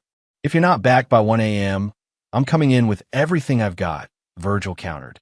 Now, driving his Honda Accord toward the Delaware River, Ted let his mind work through the puzzle. The woman knew intimate details about his life, not just public records, but behavioral patterns. That required surveillance, probably weeks of it. The expense, the sophistication, the patience. This was an amateur hour. He thought about his cases, searching for connections. The Montgomery investment fraud was his current project, but he was just reviewing documentation for trial. Before that, he'd analyzed the Carrington Medical Supplies overbilling scheme, $89 million in fraudulent Medicare claims. Before that, the Westlake development tax evasion case. All white-collar, all resolved or in prosecution. Unless Ted's mind snagged on something. 3 months ago, he'd been contacted by a lawyer named Devin O'Connor about a potential case. O'Connor represented the estate of Marcus Hunt, a Philadelphia real estate developer who died in a car accident. Hunt's children suspected their stepmother, Marissa Hunt née Donaldson, of manipulating their father's will. They wanted Ted to examine financial records for evidence of undue influence or fraud. Ted had reviewed the preliminary documents, trusts, property transfers, insurance policies. Something had felt off about the timing of certain transactions, all occurring in the 6 months before Marcus Hunt's death. But before Ted could dig deeper, O'Connor had called back, saying the family had decided not to pursue the investigation. The stepmother had reached a settlement with the children. Ted remembered being surprised. The numbers suggested a clear pattern of asset diversion, exactly the kind of case he specialized in. For the family to settle without investigation meant either the evidence was weaker than it appeared, or someone had paid them well to walk away. What if they backed off because Marissa Donaldson Hunt was dangerous? Pier 9 emerged from the darkness like a rotting tooth, twisted metal, collapsed sections of dock, the skeleton of a warehouse silhouetted against the river's reflection. Ted parked where instructed, in a gravel lot surrounded by chain-link fence. Sodium lights flickered, creating pools of sickly orange glow. He checked his watch, 11:57 p.m. The air smelled of river water and rust. Ted walked toward the pier, gravel crunching under his shoes. The recording device was active, transmitting to a receiver in his car that would upload to Virgil's secure server. At exactly midnight, a figure emerged from the warehouse shadow. She was striking, auburn hair pulled back, elegant even in dark jeans and a leather jacket. Late 30s, tall, moving with the confidence of someone who controlled every element of her environment. As she stepped into the light, Ted recognized her from the school footage. "Mr. Padilla, thank you for coming." Her voice matched the phone call, cultured, calm, with an accent that suggested private schools and European education. "Who are you?" "Marissa Donaldson." She smiled slightly. "Though I suspect you've already figured that out. You're very good at what you do, Ted. That's why we're here." Ted's analytical mind processed this. She'd used her maiden name, not Hunt. That was deliberate, establishing identity separate from her late husband. "What do you want?" "To hire you, actually." Marissa gestured to a section of dock that looked marginally stable. "Shall we sit? This may take a while." "I'll stand." "Talk." Marissa's smile widened. Direct. "I appreciate that. Here's the situation, Ted. My late husband's children hired you 3 months ago to investigate me. You found some concerning patterns in financial transactions. I know because I've seen your preliminary notes." Ted's mind raced. She'd accessed his files. That required significant hacking capability or inside access to his systems. "Then I never completed the investigation," Ted said carefully, "because I paid the Hunt children $12 million to make the whole thing disappear. But here's the problem. Those concerning patterns you noticed? They're real. I did manipulate Marcus's assets. I did forge his signature on certain documents. I did accelerate his life insurance payout through some creative pharmaceutical assistance." She was confessing to murder. Ted's hand itched to reach for a phone, to call Virgil, to do something. But Marissa's calm demeanor suggested she held more cards than she'd revealed. "Why tell me this?" "Because I need someone with your skills, and I need them to be properly motivated. See, Marcus wasn't my first wealthy husband. He was my fourth. And the patterns you noticed? They exist in 3 previous estates as well. I've accumulated approximately $340 million over 15 years through a combination of marriage, manipulation, and what we might call strategic widowhood." Ted's stomach turned. This woman was a serial killer, confessing casually as if discussing stock portfolios. "The FBI has no evidence," Marissa interrupted. "I've been extraordinarily careful. Different states, different methods, years apart. Marcus's death was ruled accidental. My previous husband's, 1 heart attack, 1 stroke, 1 accidental drowning. All natural or accidental. All investigated and closed." "Then why do you need me?" Marissa's expression shifted, something like concern flickering across her face. "Because someone is blackmailing me. Someone who knows what I've done and wants $50 million to stay quiet. And I need you to find out who they are." The audacity was staggering. She wanted Ted to help protect her from consequences while dangling his daughter as leverage. "And if I refuse? Then the anonymous tip I prepared goes to the FBI, detailing how you've been helping me launder money for the past year. I have documents, email trails, financial transfers, all fabricated, all convincing. Your career ends, you're investigated, possibly prosecuted. And while you're fighting that battle, who's protecting Emma?" The threat was clear, multi-layered, and devastatingly effective. But something in Marissa's delivery fell off to Ted's trained ear. She was confident, yes, but there was an undercurrent of desperation. The blackmail threat had rattled her. "I need time to think," Ted said. "You have 12 hours. Noon tomorrow, I'll call with instructions. And Ted, I know you're recording this. I know your brother has officers watching your house. I know you'll try to find a way out. But understand, I've spent 15 years staying ahead of people smarter than you. This isn't negotiation. This is inevitability." She walked away, disappearing into the shadows of the warehouse. Ted stood frozen for a moment, then walked quickly back to his car. His mind was already working through the problem, finding angles, identifying the patterns beneath Marissa's carefully constructed threat. Because Ted Padilla had lied to her about one thing. He'd never stopped investigating Marissa Donaldson. After O'Connor had called off the initial case, Ted's curiosity had been too sharp to ignore. He'd spent the last 3 months building a shadow investigation, documenting everything. He hadn't had enough evidence to take to authorities, but he'd had enough to know Marissa was dangerous. Now she just handed him something far more valuable than evidence. She'd shown him her weakness. Someone was blackmailing her, someone who knew her secrets, which meant someone else had evidence, had leverage, had vulnerability, and Ted was going to find them. Chapter 3, The Deeper Game. Ted drove for 20 minutes, ensuring no tail, before pulling into an all-night diner in South Philly. Virgil was already there, occupying corner booth, 3 cups of coffee already drained. The recording device had transmitted everything. Jesus Christ, Ted. Virgil's face was pale. She confessed to 4 murders. And we can't use it. Ted slid into the booth. Any lawyer will argue entrapment, coercion. She knew I was recording. She said so. This is her controlling the narrative. Then we take it to the FBI anyway. Let them. And she releases fabricated evidence of my complicity. Virgil, she's thought this through. She has resources, skills, patience. Going direct won't work. Virgil leaned back, studying his brother. You've got a plan. The beginning of one. Ted pulled out his laptop. She said someone is blackmailing her. That's her pressure point. If we find the blackmailer, we find her evidence. We find evidence, we build a real case. And how do we find a ghost blackmailing a woman who successfully killed 4 people? Ted's fingers flew across the keyboard, pulling up files he'd been compiling for 3 months.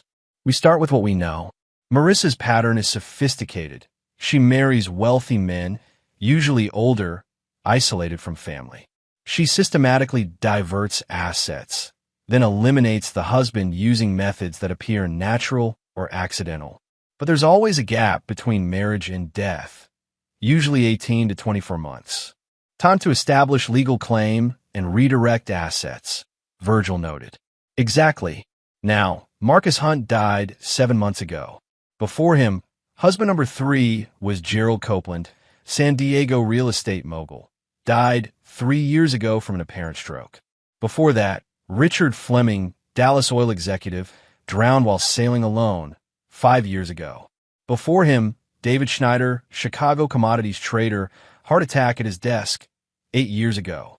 Ted pulled up photographs of each man. All successful, all isolated, all died under circumstances that raised no immediate flags. How'd you get all this? After the Hunt family dropped the investigation, I couldn't let it go. I used public records, obituaries, property transfers. I found the pattern. Virgil absorbed this. You've been working this for 3 months without telling me. I had suspicions, not evidence. I wasn't ready to. Bullshit.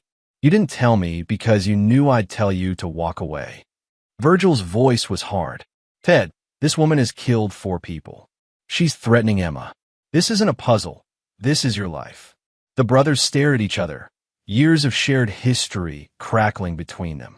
They'd survived their father's rage together, their mother's exhaustion, the violence of their neighborhood. They'd learned early that the world was divided into predators and prey, and the only way to survive was to be neither, to be the hunter. I can't walk away, Ted said quietly. She knows too much about Emma, about us. The only way out is through. Virgil's jaw clenched, then he nodded. Then we do this smart. What's the next move? Ted turned the laptop screen toward Virgil. Marissa said the blackmailer knows what she's done, meaning they have evidence. To have evidence of 4 murders across 8 years requires access to her private life, her communications, her movements. That's either law enforcement, private investigation, or someone inside her circle. Lover? Business partner? Marissa doesn't have partners. She has victims. But Ted pulled up another file. Each husband had children from previous marriages. The Hunt kids hired me. What if one of the others did the same? What if someone else investigating Marissa stumbled onto the pattern? That's a lot of ifs. Then let's narrow it down. Ted's fingers flew across the keyboard. Gerald Copeland had 1 daughter, Cecilia Copeland Harvey, now 32, living in Los Angeles. She's a corporate attorney. Richard Fleming had 2 sons, both estranged. Elias Fleming, 41, works in Denver as a private investigator. Both men looked at each other. That's our guy, Virgil said. Maybe. David Schneider had no children, but his sister, Pearl Schneider McFadden, contested the will. She lost, but she hired investigators. One of them was a former FBI agent named Guy Barnes. Ted pulled up Barnes's profile, 63, retired from the FBI's white-collar crime division, now running a private firm specializing in asset recovery. Based in Phoenix. "We got two solid possibilities," Ted said. Elias Fleming, who has the skills and the motive. His father's death made Marissa wealthy while he and his brother got nothing. And Guy Barnes, who has FBI training and was already investigating on behalf of Schneider's sister. "Could be working together," Virgil suggested. "Or competing." Marissa said one blackmailer, but she could be wrong. Virgil checked his watch. 2:47 a.m. "So what's the play?" "We've got 9 hours before she calls." Ted closed his laptop. "We go on offense. She expect me to be scared, reactive. Instead, I'm going to do what I do best, follow the money and find the truth. You give me everything you can on Fleming and Barnes. I'm going to track Marissa's current finances and see if she's already paid any blackmail money. And Emma stays home from school tomorrow. I'll tell her she's sick. You assign someone you trust absolutely to watch the house. Johnny Preston, my old partner, retired last year. He's bored, he's lethal, and he owes me." "Good." Ted stood. "This woman thinks she's playing me. But she made a mistake, Virgil. She assumed I'd act like a victim. She forgot I'm a hunter too." As Ted drove home through the pre-dawn darkness, his mind was already 3 moves ahead. Marissa Donaldson had killed 4 people and threatened his daughter, but she'd also revealed her greatest fear: exposure. Someone had evidence, leverage, knowledge. And Ted was going to find them, flip them, and use their information to destroy Marissa completely. But what Ted didn't know, couldn't know, was that Marissa's confession had been carefully calibrated theater. The blackmailer existed, yes. But Marissa had chosen Ted Padilla not because she needed his analytical skills. She'd chosen him because the blackmailer was someone from Ted's own past, someone who knew him intimately, someone who'd already infiltrated his life so deeply that Ted had never noticed. The real game hadn't started at Pier 9. It had started 7 years ago, the day Ted married Catherine. Chapter 4. Parallel Hunts. Ted watched Emma eat breakfast through exhausted eyes, having slept maybe 90 minutes. She'd accepted her sudden illness with 7-year-old logic, delighted to have a day off school. Johnny Preston, a bear of a man with silver hair and the alert eyes of a lifelong cop, sat at their kitchen table working through a crossword puzzle while maintaining perfect awareness of all sight lines to the house. "Uncle Johnny's going to stay with you today while I work," Ted explained. "You be good for him, okay? Can we watch movies?" Emma asked hopefully. "Educational movies," Johnny rumbled, winking at her. "About dinosaurs eating bad guys." While Emma giggled, Ted's phone buzzed. A text from Virgil. "Got everything on Fleming and Barnes. Meet at precinct?" "My office, 9 a.m., Ted replied. More secure. Ted's office occupied the 3rd floor of a converted warehouse in Old City. Exposed brick, high ceilings, 3 separate computer systems isolated from each other for client confidentiality. He designed it like a bunker, with multiple locks, encrypted servers, and a paranoia born from years handling sensitive financial investigations. Virgil arrived with 2 coffee thermoses and a banker's box of files. "Fleming first," he said, spreading documents across Ted's conference table. Elias Fleming, 41, Marine Corps veteran, 2 tours in Iraq. Honorable discharge, worked private security for 3 years, then got his PI license. Based in Denver, specializes in missing persons and surveillance. His father, Richard Fleming, died 5 years ago, sailing accident off the San Diego coast. Boat was found drifting. Richard's body recovered 3 days later. Coroner ruled accidental drowning, possibly hit his head during a fall. Ted studied the photographs. Elias was lean, hard-faced, with the stillness of someone who'd seen violence. Marissa married Richard 2 years before his death. What did Elias inherit? Nothing. Richard's will left everything to Marissa, estate valued at $73 million. Elias and his brother contested the will, claiming undue influence. Lost. They'd been estranged from their father for years. Richard had remarried after their mother's death, and the sons never accepted it. So Elias's motive for revenge. What about means? Could he have gathered evidence on Marissa?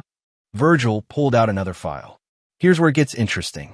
6 months after his father's death, Elias's PI firm took on a new partner, Cheryl Charles, former NSA analyst. Signals intelligence, digital forensics. If anyone could hack Marissa's life, it's her. Ted's analytical mind clicked pieces together. Marissa mentioned evidence going back to all 4 husbands. That requires access to old communications, banking records, medical files. Cheryl Charles could do that. There's more. Virgil handed over printouts. Elias's firm has been tracking Marissa. I found surveillance photos purchased through a contact at a Denver data broker, taken over the last 18 months. Marissa in Philadelphia, San Diego, Phoenix. Someone's been following her movements. Ted examined the photos, long-distance shots, clearly professional surveillance. Marissa entering buildings, meeting people, living her life unaware she was being watched. The dedication required for this level of tracking suggested obsession, resources, patience. That's our blackmailer, Ted said. Elias Fleming discovered what Marissa did to his father, partnered with someone who could prove it, and has been building a case. Now he's squeezing her for $50 million. Solid theory. What about Guy Barnes? Virgil opened his second file. Guy Barnes, 63, 30 years with the FBI white-collar crime division. Retired 5 years ago, started a private firm specializing in asset recovery. Basically, he finds hidden money for wealthy clients going through divorces or estate disputes. Pearl Schneider McFadden hired him 8 years ago when her brother David died and left everything to his wife, Marissa. Ted leaned forward. Same pattern. What did Barnes find? Unknown. The case file was sealed as part of a settlement agreement. But Barnes's firm received a payment of $2.3 million from the Schneider estate, way more than standard investigator fees. That's hush money. Pearl paid him to go away. Why? Fear, maybe. Or Barnes found enough to scare her, and Marissa paid the settlement. Virgil pulled out financial records. Here's something else. Barnes's firm has received 4 payments in the last 6 months, each for $125,000. Source listed as consulting fees from a shell corporation registered in the Caymans. Ted did the math instantly. $500,000 in 6 months. Blackmail installments. That's what I figured. Barnes discovered the pattern, same as Elias Fleming. But instead of going to authorities, he's bleeding Marissa dry. Ted stood, pacing his office. 2 potential blackmailers, both with means and motive.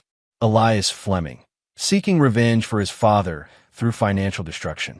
Guy Barnes, a retired FBI agent leveraging his investigative skills for profit. Could they be working together? Virgil asked. Possible. But Marissa said someone singular. And blackmail is usually a solo operation. Fewer people to split the take, fewer chances for betrayal. Ted turned to his brother. We need to find out which one it is, or if there's a third player we're missing. How? Ted moved to his computer. Marissa's going to call at noon with instructions. That gives us, he checked his watch, 2 hours.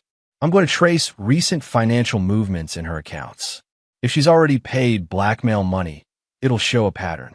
You reach out to your contacts in Denver and Phoenix. See if Fleming or Barnes have made any large deposits recently. Ted, even if we find the blackmailer, what's the end game? Marissa still has you over a barrel. Not if we flip the script. She needs me to find the blackmailer. Once we do, we have leverage. We know who has evidence against her. We can either work with them to build a prosecution case, or we use them to negotiate Marissa's surrender. Virgil looked skeptical. You're assuming the blackmailer wants justice. What if they just want money? Then we make justice more profitable. For the next 90 minutes, Ted dove into financial records he'd been compiling on Marissa. Her accounts were sophisticated, multiple LLCs, offshore holdings, real estate in various names. But Ted's specialty was finding patterns in chaos, and he was very good at his job. At 10:47 a.m., he found it. Virgil, look at this. Ted pulled up bank statements. 3 weeks ago, Marissa transferred $5 million from one of her Delaware LLCs to a cryptocurrency exchange. The crypto was converted and moved through 3 different wallets, then cashed out here. He traced the path across his screen. An account registered to a business called Apex Consulting Solutions, based in Denver. Fleming's City, Virgil noted, but not Fleming's company. Let me cross-reference. Ted's fingers flew across the keyboard. Apex Consulting is registered to Cheryl Charles, Fleming's partner. So they're working together. Or she's running the operation and he's just muscle. Ted pulled up more records. Here's another payment 6 weeks ago. $5 million, same route, same destination. That's $10 million in 6 weeks. At that rate, Marissa will hit the $50 million demand in 5 months, Virgil finished. Which means this started about 6 weeks ago. What triggered it? Ted thought back to his timeline. 7 months ago, Marcus Hunt died. 6 months ago, Marissa settled with his children and paid them off. 6 weeks ago, the blackmail started. Something happened between the settlement and the blackmail that made Fleming and Charles act. Virgil's phone buzzed. He read the message, face darkening. My Denver contact just sent me something. Elias Fleming's girlfriend died 2 months ago. Car accident. Hit and run, never solved. Ted and Virgil locked eyes, both understanding simultaneously. Marissa killed her, Ted said. Fleming got too close, so she eliminated someone he cared about as a warning. And instead of backing off, he escalated to blackmail. That's not about money anymore, Virgil said. That's about revenge. At exactly noon, Ted's phone rang. Unknown number. Mr. Padilla, Marissa's cultured voice filled the office. I trust you've had time to consider my offer. I'll help you, Ted said. But I need access to all your financial records, communications, everything.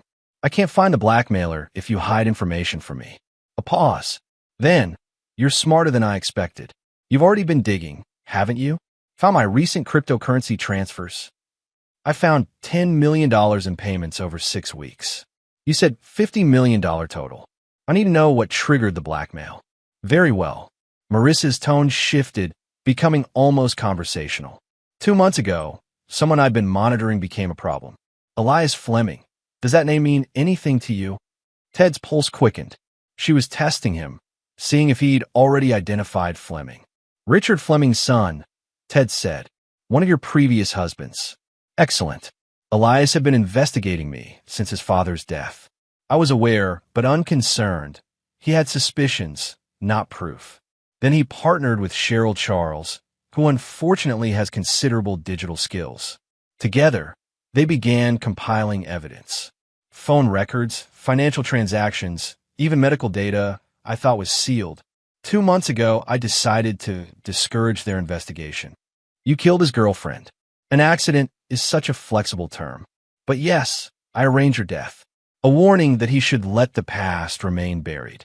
The casual admission made Ted's stomach turn. And instead, he came after you. With remarkable efficiency. Within a week, I received the first message, $50 million, or he goes to the FBI with everything. He's been extracting payments while assembling his case. Clever, really. He gets rich either way. Why not just pay the full amount? Because payments create patterns, Mr. Padilla. You of all people should know that. Large single transfers attract attention. But here's the real problem. Cheryl Charles is dying.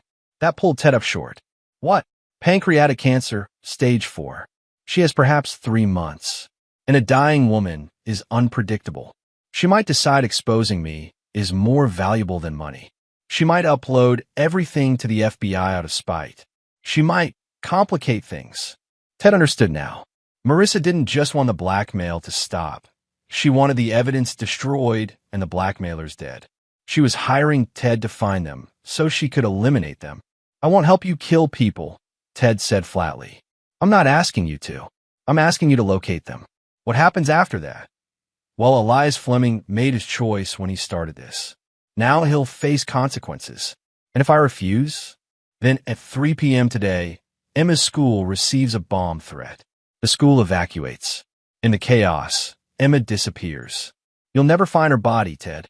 You'll spend the rest of your life wondering if she's alive somewhere, trapped, calling for you. The threat was so specific, so detailed, that Ted knew it wasn't hypothetical. Marissa had planned this contingency. "I need 48 hours, Ted said, his voice steady despite the rage coursing through him. "You have 24. Tomorrow, noon, you deliver Fleming's location or Emma dies. And Ted, I know you're recording this. I know your brother is with you. I know Johnny Preston is at your house. But you've seen what I'm capable of. I've killed 5 people now and walked away clean every time. Don't let Emma be the 6th. The line went dead. Ted looked at Virgil, who'd heard everything through the speaker. His brother's face was carved from stone, the cop and him warring with the uncle. "We have 24 hours to find Fleming, warn him, get the evidence, and build a case against Marissa," Virgil said. "Or we grab Emma and run. She'll find us. You heard her. She's been planning this. She has resources we don't understand yet. Then what's the play?" Ted turned back to his computer, pulling up everything he had on Elias Fleming and Cheryl Charles. "We find him first. We get the evidence. And then we use it to destroy Marissa so completely she can't threaten anyone ever again." But even as he said it, Ted felt the weight of the trap closing around him. Marissa had positioned him perfectly. He had to locate her enemies to save his daughter, but doing so made him complicit in their deaths. Unless he could find a way to turn hunters into allies and victims into weapons. Chapter 5. The Enemy of My Enemy. Cheryl Charles lived in a modest bungalow in Denver's Highlands neighborhood, the kind of place that spoke of comfort rather than wealth. Ted and Virgil had caught a 3 p.m. flight, leaving Johnny Preston with Emma and 2 additional officers Virgil trusted absolutely. The flight had been tense, both men running through scenarios, contingencies, worst cases. Now, standing on Cheryl's porch at 9 p.m. Mountain Time, Ted felt the weight of every decision that had led him here. Virgil stood slightly behind him, hand near his concealed weapon, eyes scanning the street. Ted knocked. The woman who answered was rail-thin, her skin holding the yellow tint of serious illness. But her eyes were sharp, assessing, and her stance suggested someone who'd spent years analyzing threats. "Cheryl Charles." "Who's asking?" Her voice was raspy but firm. "Ted Padilla. This is my brother, Virgil. We need to talk about Marissa Donaldson." Cheryl's expression didn't change, but something flickered in her eyes. She stepped back, letting them enter. The interior was neat, professional, computer equipment on one desk, medical supplies on another. The living room held the quiet organization of someone who knew their time was limited. "I wondered when someone would show up," Cheryl said, settling into a chair with careful movements. "Didn't expect it to be the analyst Marissa tried to recruit. How'd you find me?" "Financial forensics. You've been collecting blackmail payments through Apex Consulting." Ted sat across from her, Virgil remaining standing by the door. "Where's Elias Fleming?" "Not here. He's handling other aspects of our project." Cheryl studied Ted with the intensity of someone reading code. "Marissa sent you to find us, didn't she? Probably threatened your daughter. That's her pattern. Identify the pressure point. Apply force until the target breaks. She gave me 24 hours to deliver Fleming's location. And you flew to Denver instead of calling her with my address. Interesting. So you're either planning to get the evidence yourself and cut your own deal, or you're here to warn us. Which is it?" Ted leaned forward. "I know what Marissa is. I know she's killed 4 husbands, probably Fleming's girlfriend, and God knows who else. I know you and Elias have been blackmailing her while building a case. And I know you're dying, which means your timeline is compressed and your options are limited. So here's what I'm proposing. You give me everything you have on Marissa, I build it into a prosecution-ready case, and we put her away before she kills anyone else. Including my daughter. Including Elias Fleming." Cheryl laughed, a sound that dissolved into coughing. When she recovered, her expression was sad. "You really believe that would work?" "Ted, I spent 12 years with the NSA. I've seen what people like Marissa can do. She has lawyers, offshore assets, contingencies for every scenario.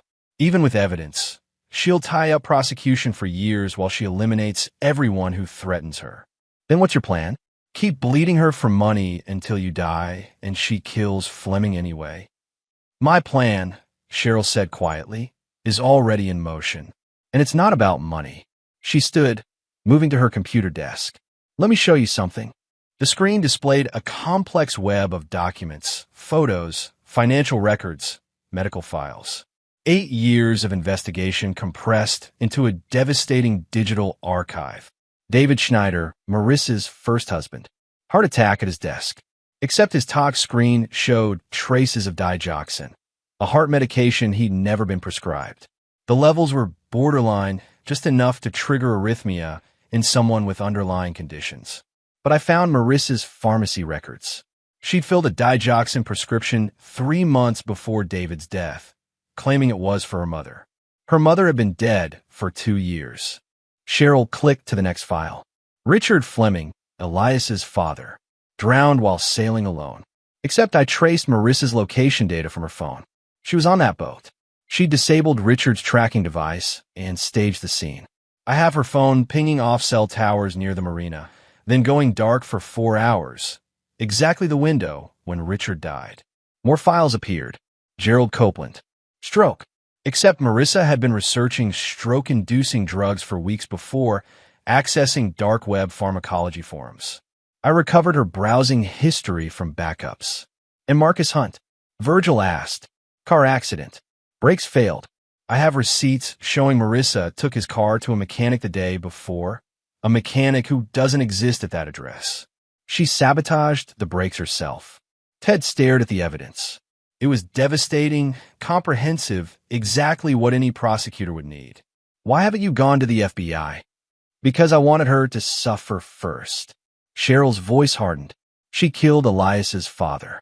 She killed Lauren, Elias's girlfriend, a woman who'd never harmed anyone. And she's walked away from all of it, collecting millions, living in luxury. Death will be too kind. Prison will be too kind. I want her destroyed. The blackmail, Ted realized. It's not about the money. It's about making her feel haunted, afraid, powerless.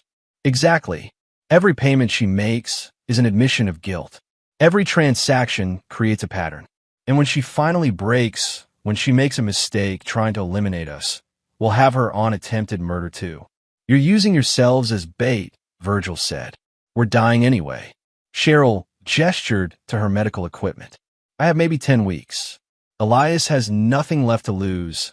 Lauren was his entire world. So yes, we're bait.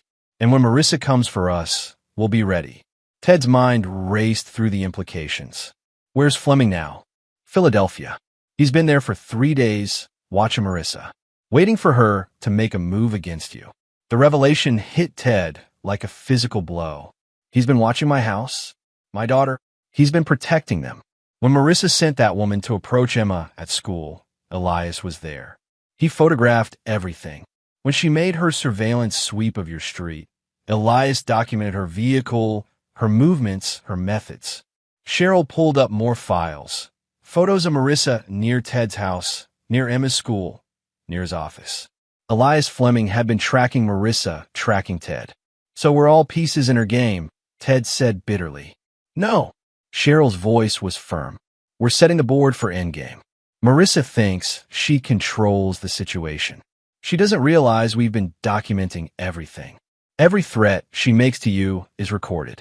Every surveillance pass, every intimidation tactic. When this goes to prosecution, we won't just have evidence of murder. We'll have evidence of witness intimidation, stalking, conspiracy. We'll bury her. If we live that long, Virgil pointed out. That's where you come in. Cheryl fixed Ted with an intense stare. Marissa expects you to deliver Elias's location tomorrow at noon. Instead, you're going to set up a meeting. Tell her you found us. Tell her we're willing to negotiate. Then, when she comes for us, we'll have everything we need. Attempted murder on top of everything else. Ted shook his head. You're talking about a trap that puts everyone at risk. Emma, Elias, your daughter is already at risk. She'll stay at risk until Marissa is in custody. This is the only way. Ted looked at Virgil, who gave a slight nod. His brother understood. Sometimes the only way through a trap was to spring it on your own terms. I need to talk to Fleming, Ted said. Face to face. If we're doing this, everyone needs to be on the same page. Cheryl made a call. 20 minutes later, Ted's phone buzzed with an address, a warehouse in Denver's industrial district. When Ted and Virgil arrived, Elias Fleming was waiting in the shadows. He was exactly as his photos suggested, lean, hard, with the stillness of a predator. But his eyes held something else, a grief so profound it had transformed into cold purpose. "You're the analyst," Elias said. "The one she's using to find me. I'm the father she's threatening to get to you," Ted corrected. "And I'm here to propose we stop being her victims and start being her nightmare." Elias studied him for a long moment. "Cheryl told you the plan. She told me you're using yourself as bait for a woman who's killed 5 people. That's not a plan. That's suicide. I died the day Marissa killed Lauren." Elias's voice was flat, emotionless. "What's left is just momentum. I'm going to see her pay for what she's done, even if it kills me." "It doesn't have to," Virgil interjected. "We're cops, investigators, trained for this. Let us set up a proper operation, surveillance, tactical support, controlled environment. No cops. Marissa has connections in law enforcement. She's paid off people before. The moment you bring in official channels, she'll know. Then we do it unofficial," Ted said. "Virgil's people, my resources, your evidence. We set the trap, but we do it smart. We make sure everyone walks away except Marissa." Elias was quiet for a long time. Finally, "What did you have in mind?" Ted outlined his plan. It was risky, required perfect timing, and depended on Marissa acting exactly as predicted. But it had one crucial advantage. It turned her own tactics against her. "She wants a location where she can eliminate threats quietly," Ted explained. "So we give her one, but we control every variable. We document everything. And when she makes her move, we have her." "Where?" Elias asked. Ted smiled grimly. "Pier 9, where his whole thing started."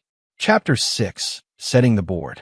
The next 12 hours were controlled chaos of preparation. Ted flew back to Philadelphia while Elias and Cheryl drove through the night. Cheryl's health was deteriorating, but she insisted on being there for the endgame. Virgil coordinated with Johnny Preston and 2 other retired cops he trusted absolutely, men who'd take bullets before breaking confidence. At 11:45 a.m., Ted sat in his office, phone ready, everything in position. Emma was secure at a safe house, a friend's cabin in the Poconos with Preston standing guard.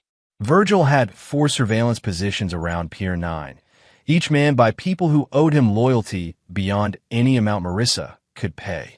At exactly noon, Ted called Marissa. "I found them," he said without preamble. "Elias Fleming and Cheryl Charles. They're in Denver, but they're willing to negotiate. They want to meet." "How convenient." Marissa's voice dripped skepticism. "After all this time, they suddenly want to talk." "Cheryl's dying. Pancreatic cancer. She has weeks left, and she doesn't want to spend them running. Fleming's willing to settle because without her, he can't maintain the pressure. They want $10 million for the evidence and their silence. Final payment." A pause. Ted could almost hear Marissa's analytical mind working through the scenario, testing for deception. "Why would I trust them? Or you?" "Because I verified the evidence. It's real, it's comprehensive, and if they upload it to the FBI, you're finished. But they're also realistic. $10 million for Cheryl's last days and Fleming's fresh start is better than prison or death. They want out, and you want her daughter safe. I want this nightmare over. You get the evidence, they get paid, I walk away. Everyone wins." Another pause. Ted waited, letting the silence work. Marissa was a predator, but even predators could be baited with the right lure. "Where and when?" Marissa finally asked. "Pier 9. Midnight tonight. Same place this started. Fleming chose it. Says it's isolated enough for everyone's safety. He and Cheryl will bring the evidence. You bring payment verification. Once you confirm the evidence is destroyed, you transfer the money. I'll need to verify the evidence is legitimate before any transfer. They're bringing a laptop with everything. You can review it on site. And you? I'll be there to facilitate. Then I'm done. You never contact me or my family again." Ted could hear Marissa's breathing, the calculation behind every second of silence. "Midnight," she finally said. "And Ted?" If this is a trap, Emma dies. I have people positioned who'll act on my signal. The only thing keeping your daughter alive is my continued freedom. I understand. Do you? I wonder. You're smart, Ted. Probably smart enough to think you can outmaneuver me. But I've survived this long because I'm always 3 steps ahead. Whatever you're planning, I've already accounted for it. The line went dead. Ted immediately called Virgil. She took the bait. Midnight at Pier 9. All teams are in position. We've got audio-video coverage of the entire site. The moment she makes a move, we've got her. She said she has people positioned to hurt Emma if this goes wrong. Johnny's got your daughter in a cabin with no digital footprint. Marissa's good, but she's not magic. Emma's safe. Ted wanted to believe that, but Marissa's confidence gnawed at him. She'd agreed too easily, suspicion giving way to acceptance too quickly. Either she genuinely believed the scenario, or she was running her own counter-operation. At 11 p.m., Ted arrived at Pier 9. The November air was sharp with cold, the Delaware River a black mirror reflecting warehouse lights. Virgil had positioned his people in shipping containers, on warehouse rooftops, in vehicles with darkened windows. Every angle covered. Elias Fleming was already there, standing the same spot where Marissa had confronted Ted 3 days ago. He wore a tactical vest under his jacket, and his eyes held the flat calm of someone ready for violence. "Cheryl's in the van," Elias said, gesturing to a vehicle parked 50 yards away. "She wanted to be here, but her strength's fading fast. She's monitoring everything remotely." "The evidence?" Elias held up a laptop. "Everything. 8 years of investigation. Cheryl encrypted it with a dead man's switch. If she doesn't enter a code every 24 hours, it uploads automatically to the FBI, the press, and every major law enforcement agency. Will Marissa know that? We're going to tell her. It's her incentive to keep us alive." Ted checked his watch. 11:47 p.m. "She'll be here soon. Remember the plan. Let her review the evidence. Let her believe she's in control. The moment she moves to eliminate either of you, Virgil's people move in. And if she doesn't make a move, if she just takes the evidence and leaves, she won't. She can't. Her entire psychology is built on control and elimination. She won't leave threats alive." At 11:58 p.m., a black Mercedes pulled into the gravel lot. Marissa emerged, elegant even in the industrial decay, moving with the confidence of someone who owned every space they entered. She approached slowly, eyes scanning for threats, for deviations from expectation. Ted stepped forward, positioning himself between Marissa and Fleming. "Ms. Donaldson," as promised. Marissa's gaze moved past Ted to Fleming. "The military man. I've heard about you. You've been quite persistent. You murder my father," Fleming said flatly. "And Lauren." Persistence seems appropriate. Lauren was an unfortunate necessity. She would have complicated things. Marissa's casual tone was monstrous. "But you're here to negotiate, not reminisce. Where's Cheryl Charles?" "Nearby. Too sick to stand for long, but monitoring everything." Fleming held up the laptop. "All the evidence. Financial records, phone data, medical files, surveillance footage. Everything you've done, documented and verified." "Show me." Fleming opened the laptop, turning the screen toward Marissa. Ted watched her face as she scrolled through files, her expression unreadable. She took her time, examining documents with the same analytical precision Ted employed in his own work. After 15 minutes, she looked up. "This is comprehensive, almost impressive.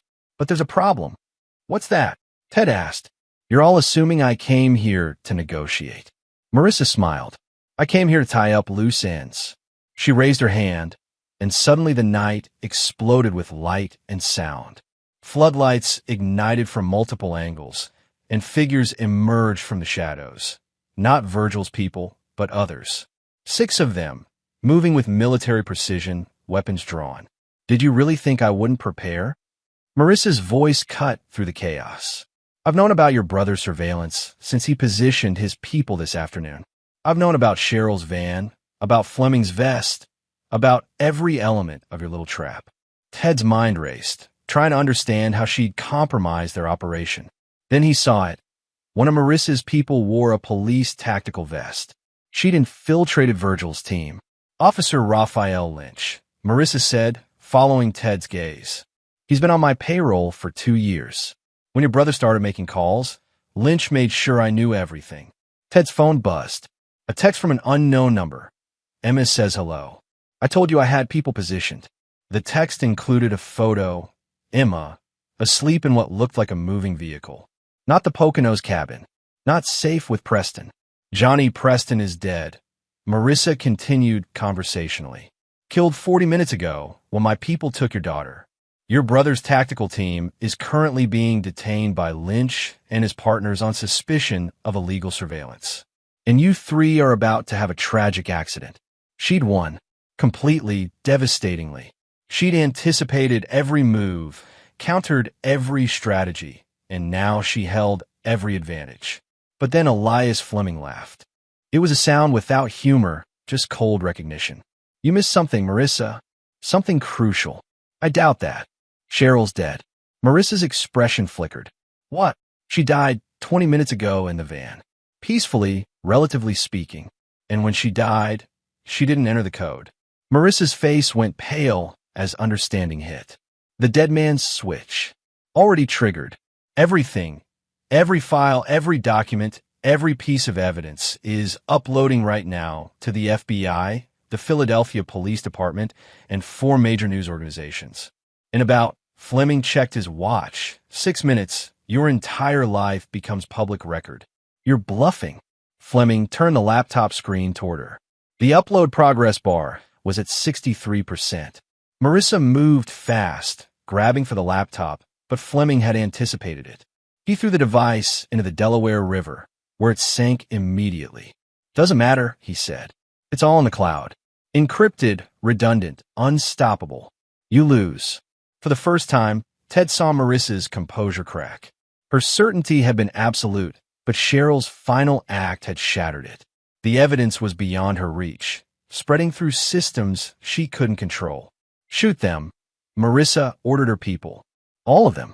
Now. But before anyone could move, new lights flooded the pier. Actual police vehicles, federal vehicles, converging from multiple directions. Not Virgil's small team, but a full tactical response.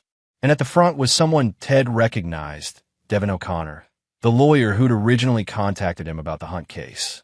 Except now he was flanked by FBI agents, and his demeanor had shifted from attorney to federal officer. Marissa Donaldson, O'Connor called out, megaphone in hand. FBI, you're under arrest for murder, conspiracy, witness intimidation, and kidnapping. Drop any weapons and get on the ground. Marissa's people hesitated, calculating odds. Lynch, the corrupt cop, was already running. The others followed, scattering into the warehouse ruins. Marissa stood frozen, watching her carefully constructed empire collapse in real time. Ow, she whispered. We've been investigating you for 9 months, O'Connor said, approaching with agents flanking him. Since Gerald Copeland's daughter hired us. Everything you did to Ted, to Emma, to Fleming, we watched it all. You were so focused on controlling the board that you didn't realize you were the piece being moved. Ted's mind reeled. The lawyer consultation 3 months ago was me establishing contact under false pretenses. We needed someone with your analytical skills to help build the financial case. When you kept investigating after the Hunt family settled, we knew you were the right person to bring into the operation. And Cheryl's evidence. Real, and now in FBI custody. She worked with us from the beginning. Her terminal diagnosis made her the perfect asset. Nothing to lose, everything to gain by seeing justice done. Marissa looked at Fleming. You were FBI? No. Fleming's voice was hollow. I was exactly who I said I was. A man whose father and girlfriend you murdered. The FBI found me 6 months ago, showed me they were building a case. I agreed to help. So did Cheryl. We wanted you to suffer, and now you will. As agents moved in to arrest Marissa, O'Connor approached Ted. Your daughter is safe. She was never in danger. We had our own protection detail on her. The photo was fabricated to maintain Marissa's belief in her own control. Johnny Preston is alive and fine. Ted's legs nearly gave out from relief. Virgil, coordinating the arrests of Lynch and Marissa's other people. He's known about the FBI operation for 3 weeks. We needed you genuinely scared to sell the deception to Marissa. It had all been theater. Ted, Emma, Fleming, even Cheryl's death. All pieces in a federal operation designed to make Marissa feel so secure in her control that she'd expose herself completely. Why not just tell me? Ted asked. Because Marissa is brilliant at reading people. If you'd known this was an FBI op, you might have acted differently. We needed your fear, your desperation, your authentic reactions to make her believe she was winning. Ted watched as Marissa was handcuffed, her composure completely shattered. 8 years of murder, manipulation, and predation ending in a gravel parking lot by the Delaware River. She killed 5 people, Ted said quietly. She was going to kill more. And now she'll die in prison, O'Connor replied. Sometimes justice takes time, but it comes. Chapter 7, The Reckoning. The interrogation room at the FBI's Philadelphia field office was deliberately uncomfortable. Harsh lighting, metal furniture, air conditioning set slightly too cold. Marissa Donaldson sat with perfect posture despite 18 hours in custody. Her expensive clothes rumpled, but her composure returning by degrees. She'd refused a lawyer, a decision that baffled her interrogators, but suggested she still believed she could talk her way out. Ted watched through one-way glass as Special Agent Devin O'Connor. His actual title, not the lawyer fiction, laid out the evidence methodically. Financial records showing the systematic asset diversion from 4 husbands. Phone data placing Marissa at crime scenes when she claimed to be elsewhere. Medical records revealing pharmacy purchases for drugs her victims were never prescribed. Surveillance footage from Elias Fleming's months of tracking her. And most damning, the recording of Marissa confessing to Ted at Pier 9, threatening Emma, detailing her murders with casual precision. It's remarkable, O'Connor said, his voice calm through the speaker. You killed 5 people and truly believed you'd never face consequences. What made you so confident? Marissa smiled slightly. Because I'm smarter than the people investigating me. Usually. Not this time. No. This time you used a dying woman and a grieving man as bait, manipulated a civilian analyst, and fabricated evidence to entrap me. Your case is built on lies. Our case is built on your actions. Everything else was just creating an environment where you'd reveal your true nature. And you did, beautifully. 8 minutes of confession at Pier 9, all recorded, all admissible. Entrapment doesn't apply to someone who committed the crimes freely and was simply given opportunity to discuss them.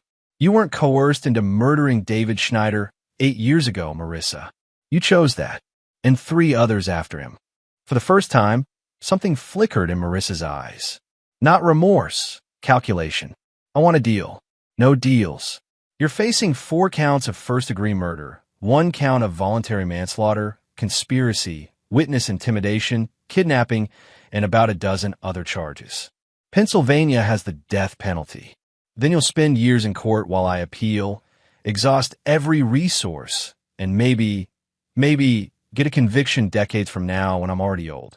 Marissa leaned forward. Or I give you 3 other women doing exactly what I did, and you get multiple prosecutions instead of just 1. O'Connor's expression didn't change. Explain. I'm not unique. There's a network. Women who marry wealthy, isolated men, systematically divert assets, then eliminate the husbands using methods that appear natural or accidental. We don't know each other officially, but we share information through encrypted channels. Methods, targets, techniques. I give you their identities, their patterns, their next targets, and you get a task force's worth of cases. Ted, watching through the glass, felt his stomach turn. Marissa was describing a conspiracy of serial killers, an organized system of murder for profit operating across state lines. How many? O'Connor asked. That I know of?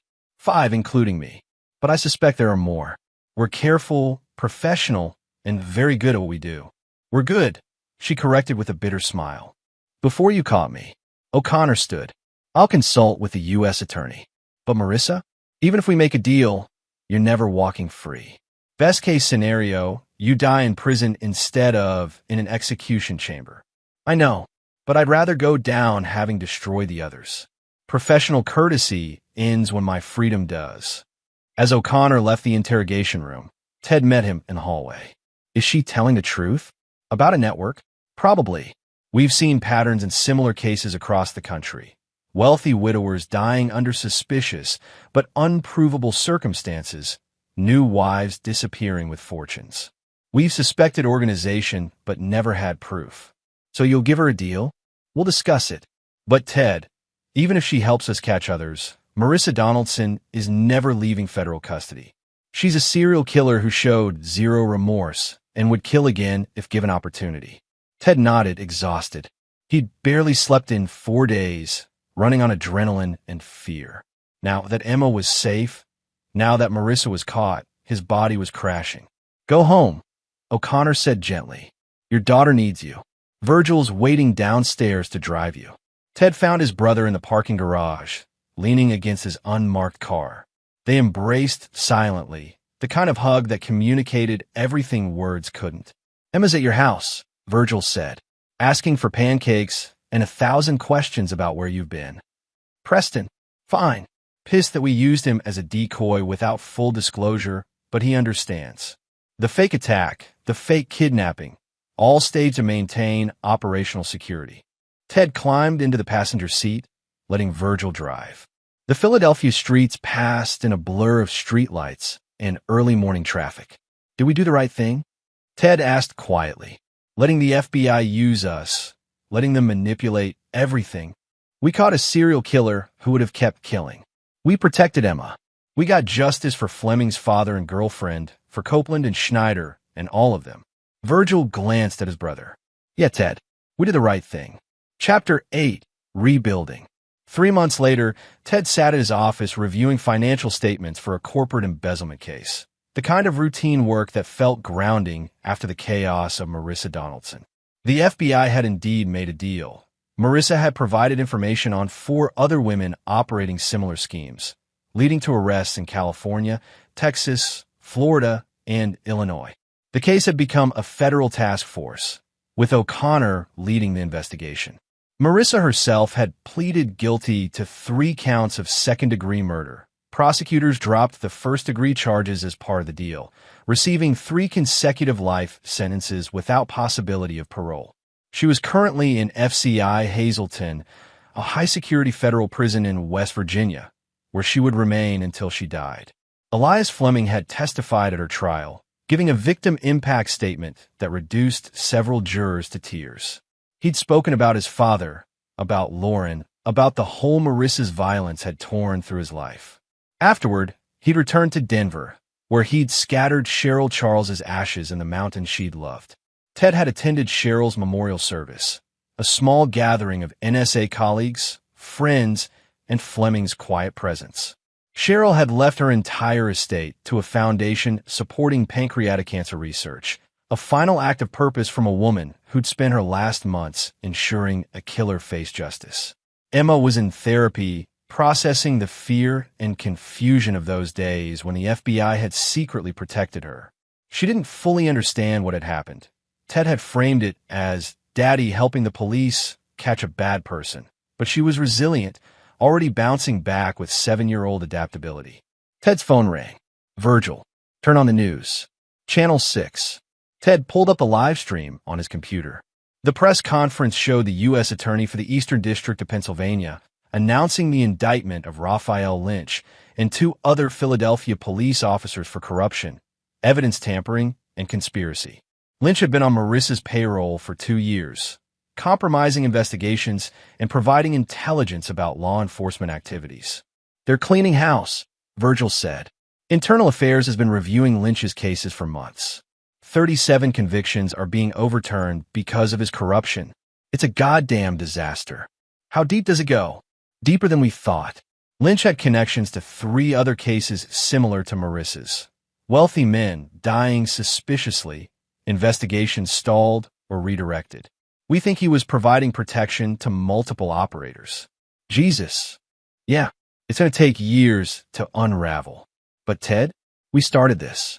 Our case against Marissa exposed Lynch, which exposed the corruption network. We did something important. After hanging up, Ted sat quietly, processing. He'd stumbled into Marissa Donaldson's world, expecting a simple fraud case, and instead uncovered a conspiracy of murder that had tentacles reaching through law enforcement, across state lines, in a systems designed to protect people. But they'd won. Marissa was in prison.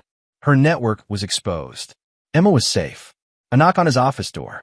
Johnny Preston stood there, massive and calm, holding a bag of bagels. Figured you'd forget to eat lunch again, Preston rumbled, entering without invitation. You okay? Yeah, just thinking about everything. Preston settled into a chair, the furniture creaking under his weight. You know what I learned in 30 years of police work? Evil doesn't usually look like evil.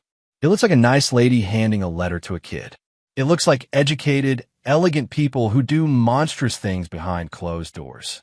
You can't spot it from the outside. You have to dig. That's depressing. That's reality. But here's the other thing I learned. Good people who dig long enough, who stay stubborn enough, eventually find the truth. You did that, Ted. You didn't know you were being used by the FBI, but you kept digging anyway because you knew something was wrong. That instinct, that stubbornness, that's what catches people like Marissa. Ted smiled slightly. Stubborn runs in the family. Damn right it does. That evening, Ted picked up Emma from school, listening to her chatter about a science project on volcanoes. She was happy, healthy, already planning her weekend sleepover with friends. The nightmare had passed, leaving only shadows she was too young to fully understand. They stopped for ice cream, strawberry for Emma, coffee for Ted, and sat in the park watching other families play.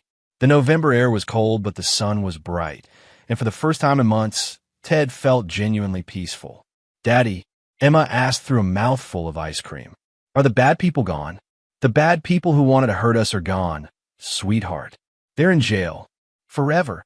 Forever. Emma considered this seriously. Good. I like forever for bad people. Ted pulled her close, breathing in the scent of strawberry ice cream and children's shampoo. He'd come so close to losing this, these moments, this person, this life. Marissa had held them all hostage, and only through luck, skill, and the FBI's intricate planning had they survived. But they had survived, and Marissa hadn't. That night, after Emma was asleep, Ted sat at his computer and typed an email to Elias Fleming. Elias, I've been thinking about what Cheryl said, that she wanted Marissa to suffer, not just pay. Watching the trial, seeing Marissa's face as she realized her entire world was collapsing, I understood what Cheryl meant. Death would have been too quick. Prison is where Marissa will truly suffer. Decades of powerlessness, control stripped away, surrounded by the consequences of her actions. Cheryl got her wish. Your father, Lauren, all of them, they got justice. I hope that brings you some peace. If you're ever in Philadelphia, Emma and I would like to meet you properly. Not as survivors of Marissa's manipulation, but as people who fought back and won. Ted. The response came 3 hours later. Ted, peace is probably too strong a word, but closure maybe.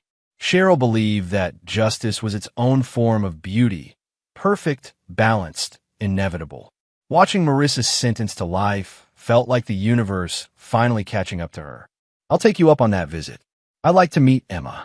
Cheryl would have wanted me to remember that we didn't just fight a monster, we protected people. That matters. Elias. Chapter 9. Justice Served. 1 year after Marissa Donaldson's arrest, Ted stood in the Philadelphia courthouse listening to the final sentencing in the corruption case against Raphael Lynch.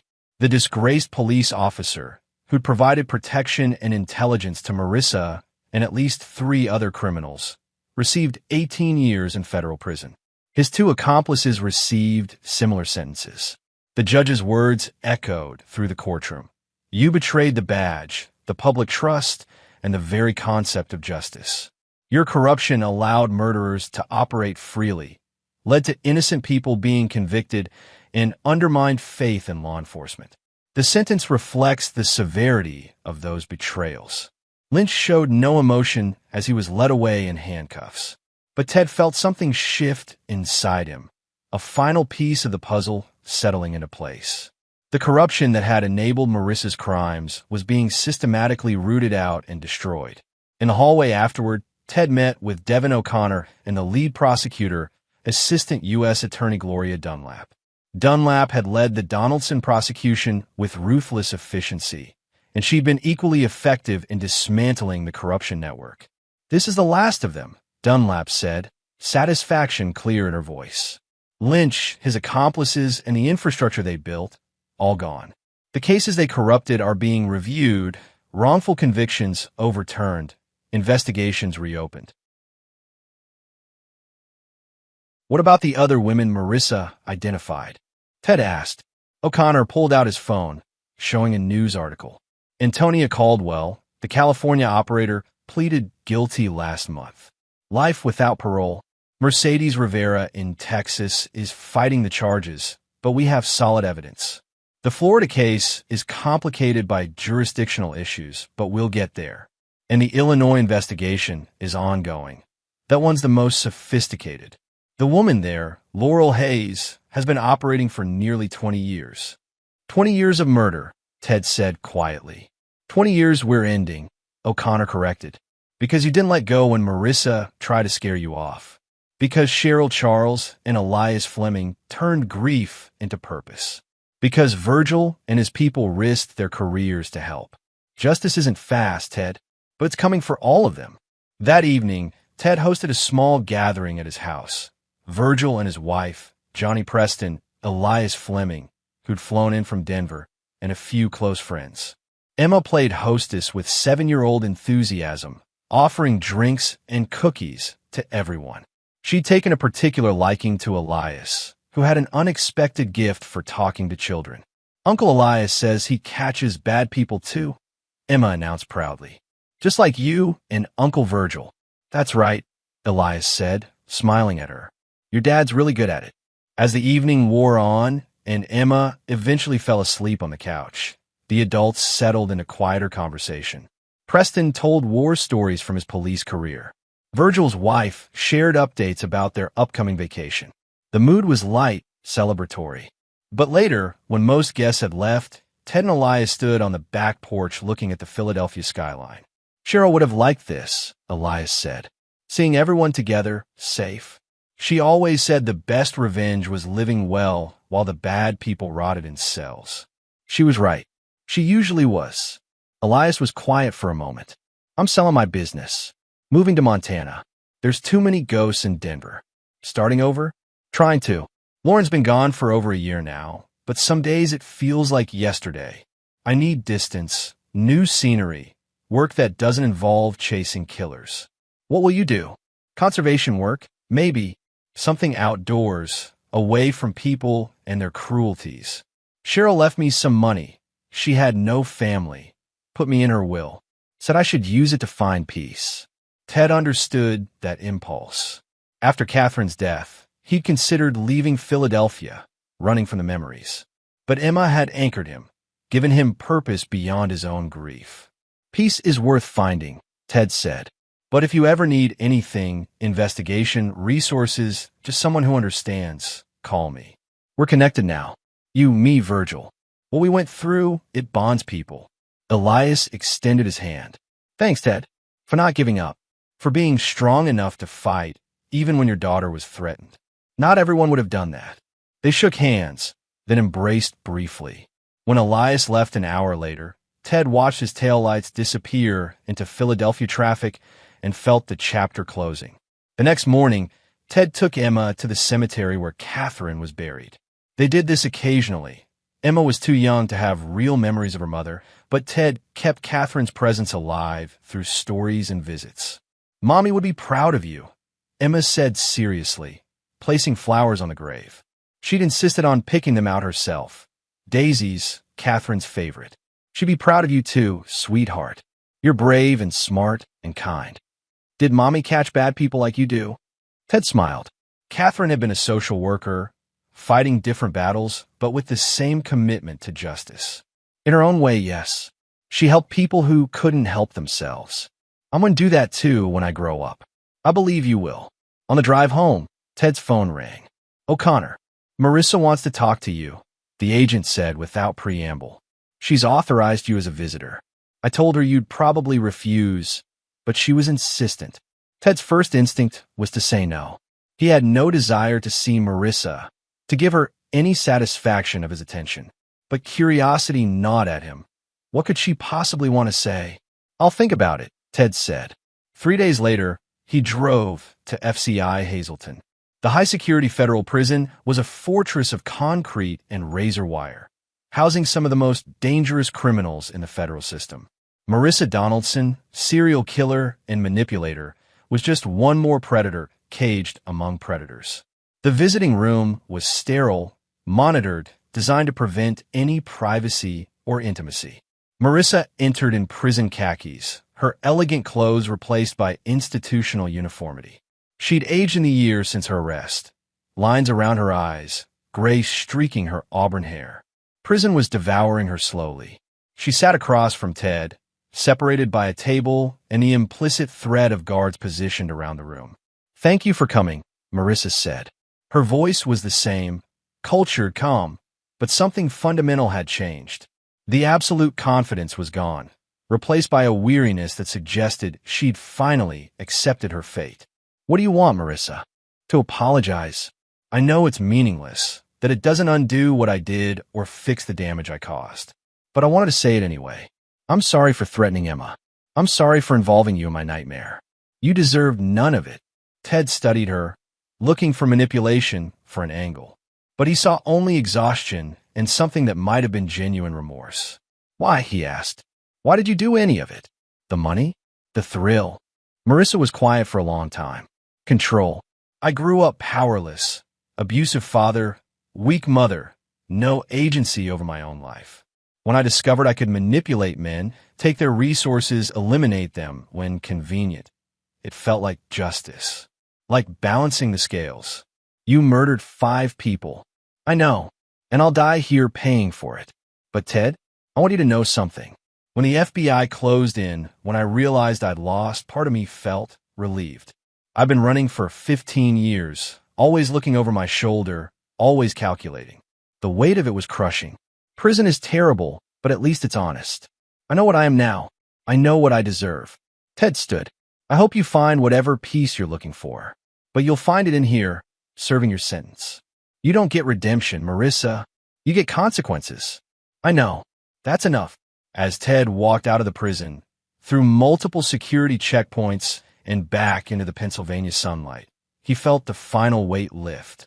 Marissa Donaldson was no longer his problem, his threat, his nightmare. She was the Bureau of Prisons' problem, contained and neutralized. He drove home, where Emma was waiting with pictures she'd drawn at school. They made dinner together, spaghetti with too much sauce, and watched a movie about talking animals.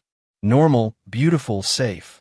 That night, tucking Emma into bed, she asked, "Daddy, is our adventure over?" "What adventure, sweetheart?" "The one with the bad lady. Is it finished?" Ted thought about everything. The letter at school, Pier 9, the FBI operation, the trial, Marissa's confession in prison. The months of fear and fighting, and finally, justice. "Yes, Emma, that adventure is over. The bad lady can't hurt anyone anymore." "Good. Can our next adventure be Disney World?" Ted laughed. "We can definitely make that happen."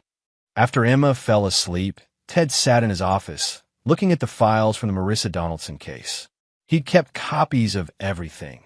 Documentation of how close he'd come to losing everything, how fragile safety really was. But he'd also learned something valuable. He'd learned that being smart wasn't enough. You needed courage, allies, and the stubbornness to keep fighting even when the odds looked impossible. He'd learned that justice sometimes required patience, that the long game could defeat even the most sophisticated predator. And he'd learned that being a father meant being willing to face monsters to keep your child safe. His phone buzzed. A text from Virgil. "Turn on the news. You're going to want to see this." Ted pulled up the live stream. The headline read, "Federal Task Force announces arrest of 5th member of Murder for Profit Network." Laurel Hayes, the Illinois operator O'Connor had mentioned, was being walked in handcuffs into a federal courthouse. The newscaster explained that Hayes had been under investigation for 18 months, suspected of murdering 7 wealthy husbands over 2 decades.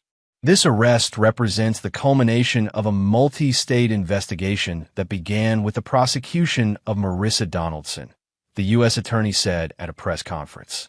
We've now dismantled an entire network of individuals who used marriage as a weapon and murder as a business strategy. This could not have happened without the courage of witnesses, the dedication of law enforcement, and the persistence of analysts who wouldn't let suspicious patterns go unanswered. Ted knew the U.S. Attorney was partly talking about him. His initial investigation into Marissa, his refusal to let the case go even after the Hunt family settled, his willingness to walk into danger at Pier 9, it had all mattered. He'd helped stop not just one killer, but an entire conspiracy of killers. Ted closed his laptop and walked to Emma's room, watching her sleep peacefully. Catherine's photograph sat on the bedside table. She'd never meet their daughter as a grown woman, never see the person Emma would become. But Ted would. He'd survived Marissa Donaldson's trap, and he'd make damn sure Emma had every opportunity Catherine had been denied. The next morning, Ted received a package. Inside was a letter from Elias Fleming and a photograph. Elias standing on a Montana mountainside, the landscape vast and beautiful behind him. Ted, found my peace. Still working on the happiness part, but the peace came easier than I expected. Out here, away from the noise and the violence and the memories, I can finally breathe. Cheryl would approve. She always said that after you face monsters, you need to remember what beauty looks like. Thanks for being part of that fight. Thanks for being someone who wouldn't quit, even when quitting was the smart option. The world needs more of that. Your friend, Elias.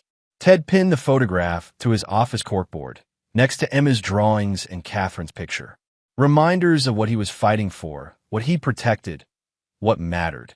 2 months later, Ted testified before a Senate subcommittee investigating patterns of domestic murder and systemic failures in investigation. His expertise in financial forensics, combined with his direct experience with Marissa's network, made him a valuable witness. He explained how sophisticated killers operated, how they exploited gaps in interstate cooperation, how they used financial complexity to hide crimes. Senators listened intently, taking notes, asking questions. Mr. Padilla, one senator asked, what would you say was the key to stopping Marissa Donaldson and her network? Ted thought carefully. Persistence. In refusing to accept convenient explanations when the patterns suggested something darker. Wealthy people die every day. Heart attacks, strokes, accidents. Most of those deaths are legitimate. But when you see the same pattern repeating, younger spouse, recent changes, isolated victim, convenient timing, you have to dig deeper.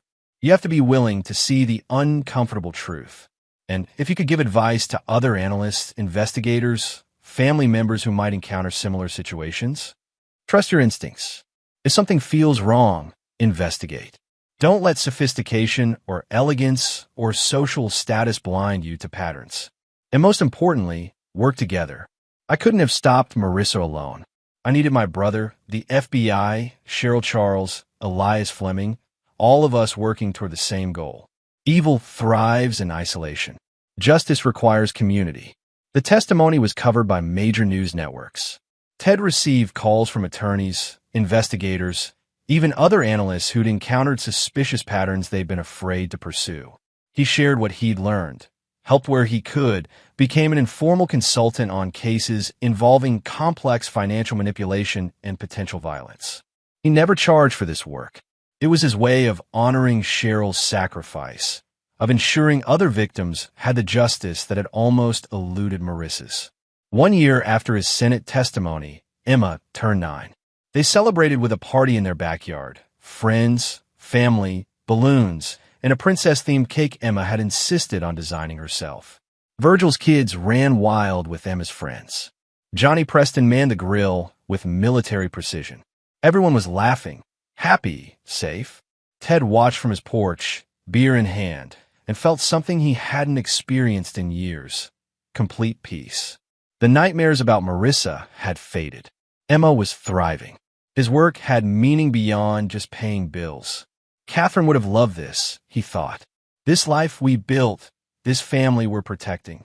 Uncle Ted, one of Virgil's kids called. Emma says you caught a really bad person. Is that true? Before Ted could answer, Emma appeared, grinning. My daddy catches bad people all the time. He's a hero. Ted pulled her close, kissing the top of her head. I'm just a dad who loves his daughter very much. You can be both, Emma said seriously. Like in my books, heroes are just regular people who don't give up. Later that night, after guests had left and Emma was asleep, Ted sat in his office reading emails. One caught his attention from the Bureau of Prisons.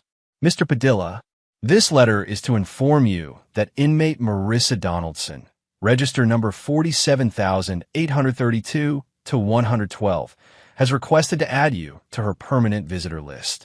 Per federal regulations, this requires your consent. Additionally, Ms. Donaldson has drafted a letter she wishes to send you, pending your approval to receive correspondence. Please respond within 30 days with your decision. Ted stared at the email for a long time. His first instinct was immediate refusal. He had no desire for ongoing contact with Marissa. But curiosity gnawed at him. What could she possibly want after all this time?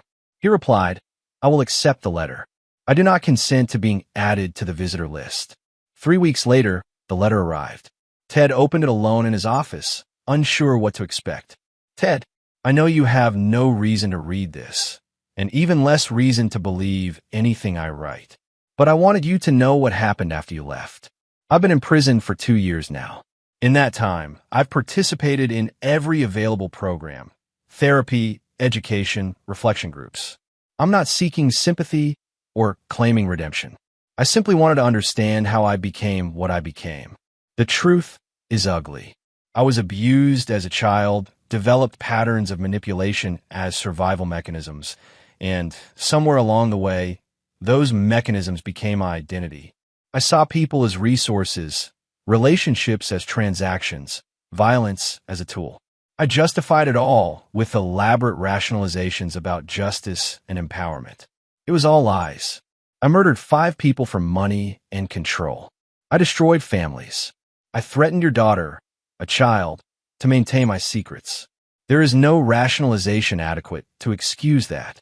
Therapy has taught me that acknowledgement isn't the same as absolution. I can acknowledge what I did without being forgiven for it. And I don't expect forgiveness. I expect to die in this cell, and I've accepted that. But I wanted you to know that Emma saved my life in a strange way. Not literally. You and the FBI did that by stopping me before I killed again. But spiritually, the night I threatened her, the casual way I discussed hurting a child, I saw myself clearly for the first time. I saw the monster I'd become. That image haunts me every day, but it also motivates me. I become a mentor here for women who've committed violence. I help them understand the patterns that led to their crimes. It's not redemption, I'm beyond that, but it's purpose. If you choose never to respond to this letter, I understand. You owe me nothing. But if any part of you can find a shred of humanity in a monster's reflection, know that your daughter's existence, her innocence, her vulnerability, reminded me what I'd lost when I chose this path. I hope she grows up strong, smart, and protected. She deserves the life I try to steal. Marissa. Ted read the letter 3 times, searching for manipulation for angles. He found only what seemed like genuine remorse, though he knew better than to fully trust Marissa's words. He filed the letter away without responding. Marissa didn't deserve his engagement, his energy, his thoughts. She deserved her cell and her conscience and nothing more. But he kept the letter as a reminder of how close evil had come to his family and how fragile protection really was.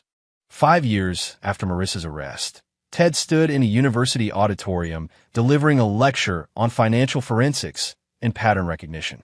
Emma, now 12, sat in the front row with Virgil, proud of her father's expertise. The key to uncovering complex fraud, Ted explained to the students, is understanding that criminals believe they're smarter than everyone else.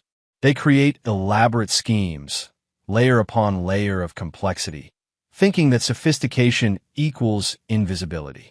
But complexity creates patterns, and patterns can be analyzed. You just have to be willing to look. After the lecture, a young woman approached, a journalism student working on a series about the Marissa Donaldson case and the Murder for Profit network. Mr. Padilla, Would you be willing to be interviewed? Your role in the investigation has never been fully told. Ted glanced at Emma, who was talking animatedly with Virgil. My role was doing my job and protecting my family. That's the whole story. But you were threatened, manipulated, used as bait. And I survived, and so did everyone I love. That's all that matters. The journalist persisted. Don't you think people need to understand how sophisticated these criminals are? How they operate? How to protect themselves? Ted considered. You're right, but I don't need to be the story. Talk to the FBI agents who built the case. Talk to the prosecutors who convicted them. Talk to the victims' families who lost people they loved. They're the important voices. What about Marissa? She's agreed to an interview if you'll participate. Wants to apologize publicly for what she did to you. Marissa can apologize to her other victims. I've got nothing to say to her. As Ted walked away with Emma and Virgil, the journalist called after him. Mr. Padilla, just one question. Do you consider yourself a hero? Ted stopped, turned back. I'm a father who did what any parent would do. I protected my kid. That's not heroism.